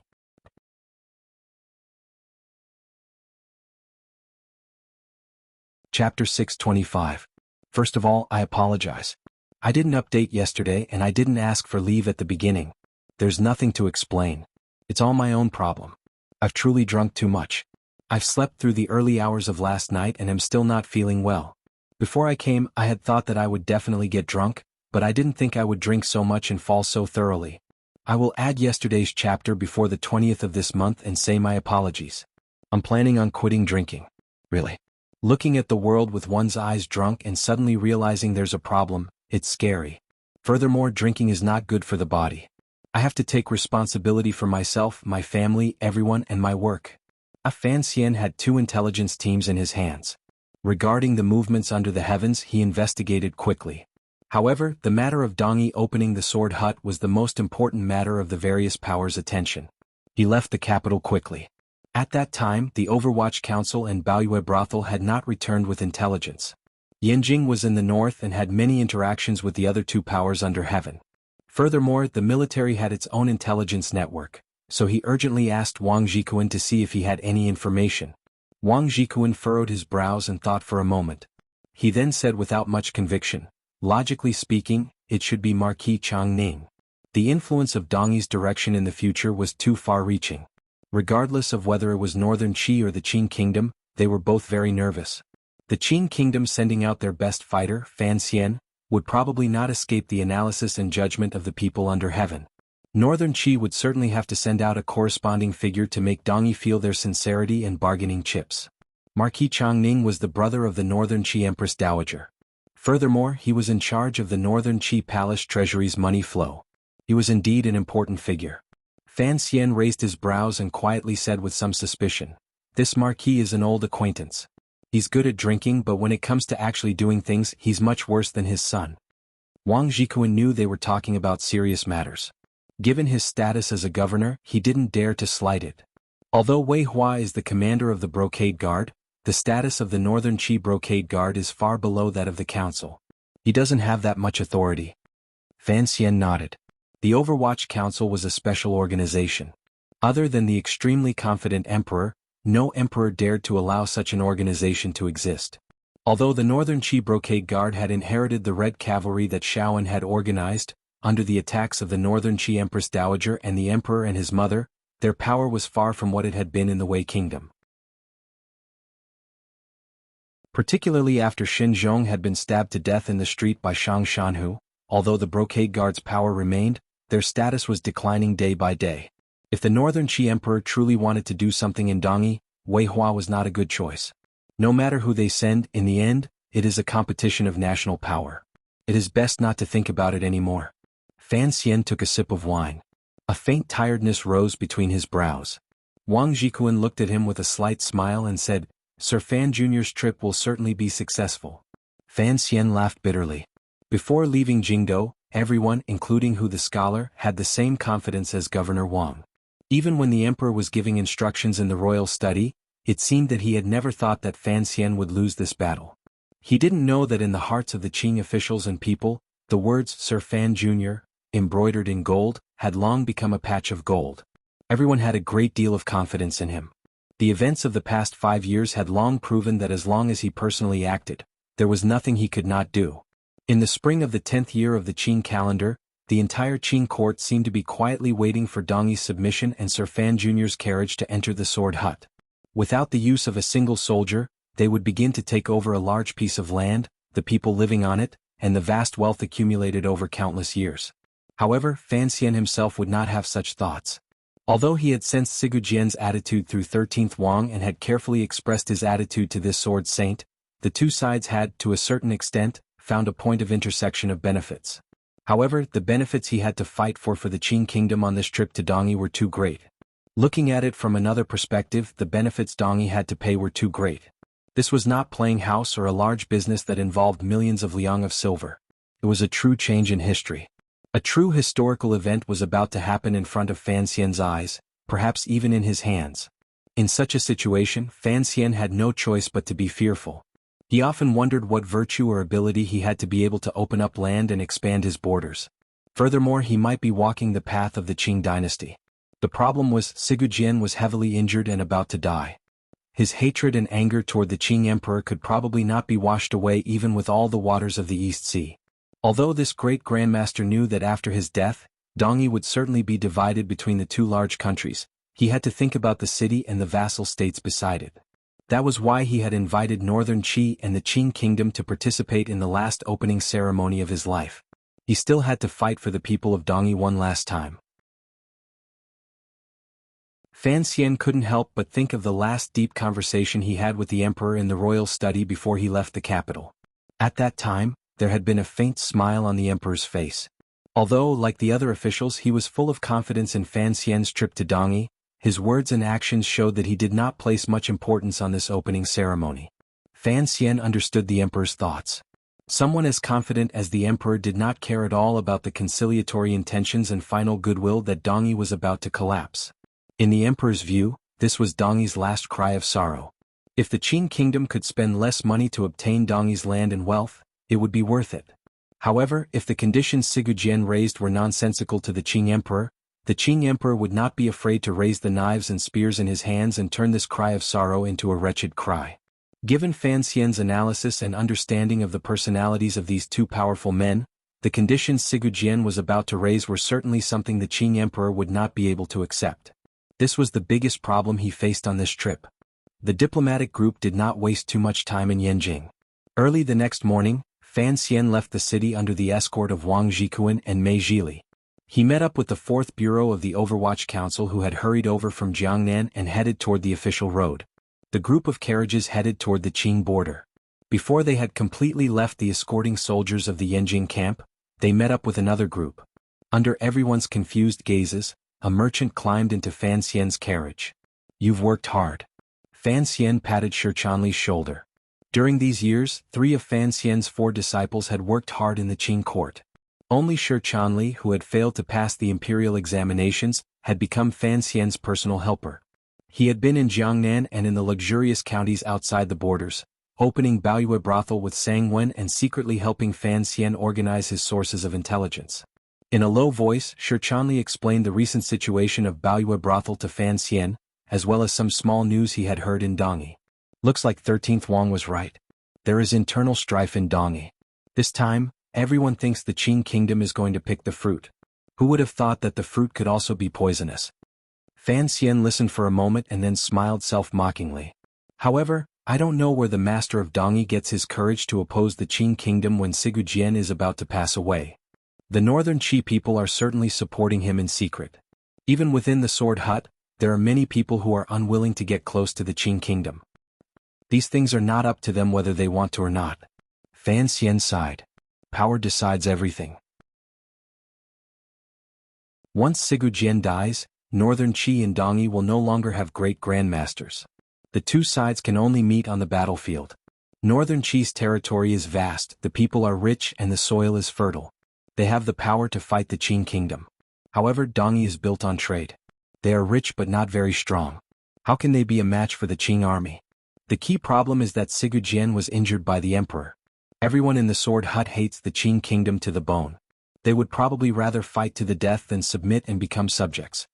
Shi Chanli had lived the life of a boss these years and had grown fatter. There was no white hair on his head. Compared to his youthful and wretched appearance of the past, he had changed a great deal. The only thing that had not changed was his loyalty and respect for Fan Xian. Since last year he had stayed in Dongyi to investigate the intentions of the Sword Hut. He knew the danger hidden under the deathly silence of the Sword Hut. He couldn't help but worry for his teacher. The key is still Sigujien's attitude. Fan Xian lowered his head and closed his eyes. Rising and falling with the advance of the carriage, he smiled bitterly and said, "If he is truly an idiot with a twisted temper, there will probably still be a great fight. However, if there really is to be a fight, then what about 13th Wang? If the news you've sent these years is true, then 13th Wang will be his successor. Such a powerful and forceful attitude forces me to think again and again on behalf of Dongyi. Sigujien can't have made this move for nothing." That's another question. Whether Dongyi leans toward the Qing kingdom or northern Qi is one thing. However, who will be in charge of the Sword Hut after Sigujien is another important matter, Shi Chanli said worriedly. Although Sir 13 is deeply favored by Sigujien, it is Yun Jilan who is the first disciple of the Sword Hut. He has many friends and is very popular. He also has countless disciples and juniors supporting him. Additionally, he has the support of the manor of the master of the city and northern Qi. If Sigujien dies, I'm afraid Yun Jilan will not give Sir 13 any chance. Fan Xian opened his eyes. A cold light flashed through them. He muttered to himself, "Are we going to have to kill the entire family like many years ago before the Sword Hut can decide who it belongs to?" He was talking about an old matter that happened many years ago in Dongyi. Sigujien had caused people's hair to stand on end and killed hundreds of people in his family. He didn't even let his own parents go. His infamy as a madman and idiot spread like wildfire. At the same time, it allowed the Overwatch Council to pick up a shadow until today. Shi Chanli was silent. He didn't know how to reply. The master of Dongyi will certainly not accept our conditions, Fan Xian said quietly. Fan Xian said quietly, there is a book about the three kingdoms that says the officials can surrender because they are still officials. Only the master of the city, if he surrenders, then he is nothing. There is another important matter, which is Dongyi's legacy. He rubbed the space between his brows. If Yun Jilan really wants to fight with 13, outsiders like us won't be able to do much beforehand. Shi Chanli was silent for a moment. He then asked in a small voice, Teacher, before you left the capital, what was the bottom line the emperor gave? Become subjects, pay tribute, disperse the army, open the borders of each vassal state, allow the Qing army to enter, and allow the nobles to all live in Jingdo, Fan Xian said with his head lowered. Shi Chanli sucked in a cold breath. He thought that once these conditions were laid out, it would be the same as crippling Dongyi. The emperor's appetite was too big. He wanted to use the power of the country to carry out intimidation and subdue the enemy without a fight. No one in Dongyi would dare to accept such humiliating conditions. Of course, the length of time can be discussed later. There is no need to fight for a moment, Fan Xian said quietly. Fan Xian asked quietly. This was something he had privately argued with the Qing emperor for a long time before he bought more time for Dongyi. He paused and then continued, if these nobles don't dare to live in Jingdo, the emperor will build them a new manor in Yanjing. Naturally, he will not mistreat them. Shi Chanli suppressed the shock in his heart and shook his head. No one will agree. Such conditions are the same as putting their heads on the chopping board of the Qing kingdom. I'm afraid they would rather fight to the death. At least there will be some hope. Fan Xian didn't reply to this question. Instead he said, the northern Qi people will certainly not watch as Dongyi is swallowed by us. This time they will certainly do something. What can they do? Fan Xian lifted the curtains and looked at the green trees on the road. Casually he said, the Northern Qi Emperor will first try to persuade Sigujien to ally with Northern Qi before he dies so that Northern Qi will give Dongyi a great deal of support. Once the Northern Qi people find out that Dongyi cannot hold out and is prepared to agree to the Qing Kingdom's treaty, they will stop at nothing to break this agreement. Without waiting for Shi Chanli to speak, he continued in a quiet voice, kill me or kill an important figure in Dongyi to incite the already strong hatred and bloodshed between Dongyi and the Qing Kingdom. Once the war starts, even if Dongyi wants to surrender, given the emperor's personality, he will not agree. At that time, the Northern Qi people will be able to ride on the wall and make other plans. As they spoke, the group of carriages turned in the southeast direction. Leaning against a small mountain, they followed a clear stream and headed in the direction of the Song Kingdom. Fan Xian narrowed his eyes and looked back. Yanjing could still be seen clearly. The soldiers in the camp were waiting for the arrival of the war, or perhaps they were terrified of the arrival of the war. The young lady of the Wang family was going to marry into Prince Heching's manor as a secondary fei, so it was impossible for her to see Fan Xian off. However, she still respectfully asked Governor Wang to bring Fan Xian a gift. Every time he thought of this young lady, who was at first unruly and unparalleled but later had been punished by him into a wretched state, Fan Xian's emotions would feel complicated. No matter what kind of person's personality, whether it was a great grandmaster or an arrogant and unruly daughter of a noble family, if he or she had a goal he or she had to achieve in this world, then he or she would certainly be willing to pay a price for it that he or she would normally not pay. I am only worried about one thing right now. Fan Xian withdrew his gaze from the carriage window and quietly said, Sigujien is not a saint. If he is like me and believes in the creed of not being afraid of the flood after death, then it will be troublesome. It was clear that Shi Chanli did not completely understand these words. Fan Xian laughed bitterly and said, before Ku he died, he made 2 ruthless moves and dragged on the Qing kingdom with great difficulty. It also gave me a strange headache. For major figures like them, they see further than anyone else. I find it difficult to believe that Sigujien, who had lost to the emperor and struggled at death's door to this day and thought about it for 2.5 years, would willingly admit defeat and not have any other thoughts. He was afraid of these great grandmasters' terrifying thoughts. On the 3rd day, the group of carriages passed through the invisible border hidden in the plains and entered the Song Kingdom. The area of this small vassal state was not large. It was not even the size of a large province in the Qing Kingdom or Northern Qi, but it had a long history. Although there was a king in name, in reality, everything was controlled by Dongyi. Other than the power to appoint and remove officials, all of the armed forces came from the manor of the master of Dongyi and the sword hut. Fan Xian was not unfamiliar with the Song Kingdom. He was very familiar with this path. The Baoyue brothel in the Song Kingdom had opened very early. It was the first batch of experiments when Fan Xian controlled the high-end brothel industry and developed a chain store. During the Dong Mountain incident a few years ago, after Fan Xian killed Yan Xiaoyi, he escaped the mountains with a heavily injured body. He had also entered the territory of the Song Kingdom, passed through Yanjing and finally returned to Jingdou. Leading the Overwatch Council, he launched a ruthless counterattack against the eldest princess faction. After the previous year, Fan Xian was alone. He hid his identity and disguised himself. He was tired in body and mind, and his injuries lingered. He didn't know what path to take. When he came this year, he was accompanied by a canopy of officials and attendants like clouds. He was well-dressed and watched by tens of thousands of people. His glory was boundless. With the title of the most powerful official in the world, he walked proudly on the streets of the Song Kingdom. In Fan Xian's view, he had not changed at all. What had truly changed was the comparison of power among the three powers under heaven. Refusing the Song Kingdom's warm reception and avoiding the cautious and complicated gazes, Fan Xian and his group moved into Baoyue brothel. After all, it was his own business, so he was more at ease in terms of safety. Moments after they entered the brothel, a Song Kingdom official came with a nervous expression to report that a guest had arrived and requested to see Sir Fan Jr. Fan Xian's expression froze slightly. Looking at the official's nervous expression, he knew who the guest was. He couldn't help but smile. He thought that it was quite a coincidence that he had just arrived, and the Northern Qi people had also arrived. He rose and walked out of the hall. Raising his hands in a salute, he smiled and said, "Brother Wei Hua, I didn't expect it to be you. You're tuning in to the Dreamy Chapters YouTube channel. We're so grateful for your support, and don't forget to subscribe to join us on this incredible journey through captivating stories.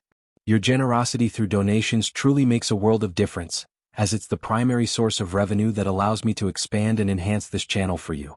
Thank you from the bottom of my heart for being a part of this adventure."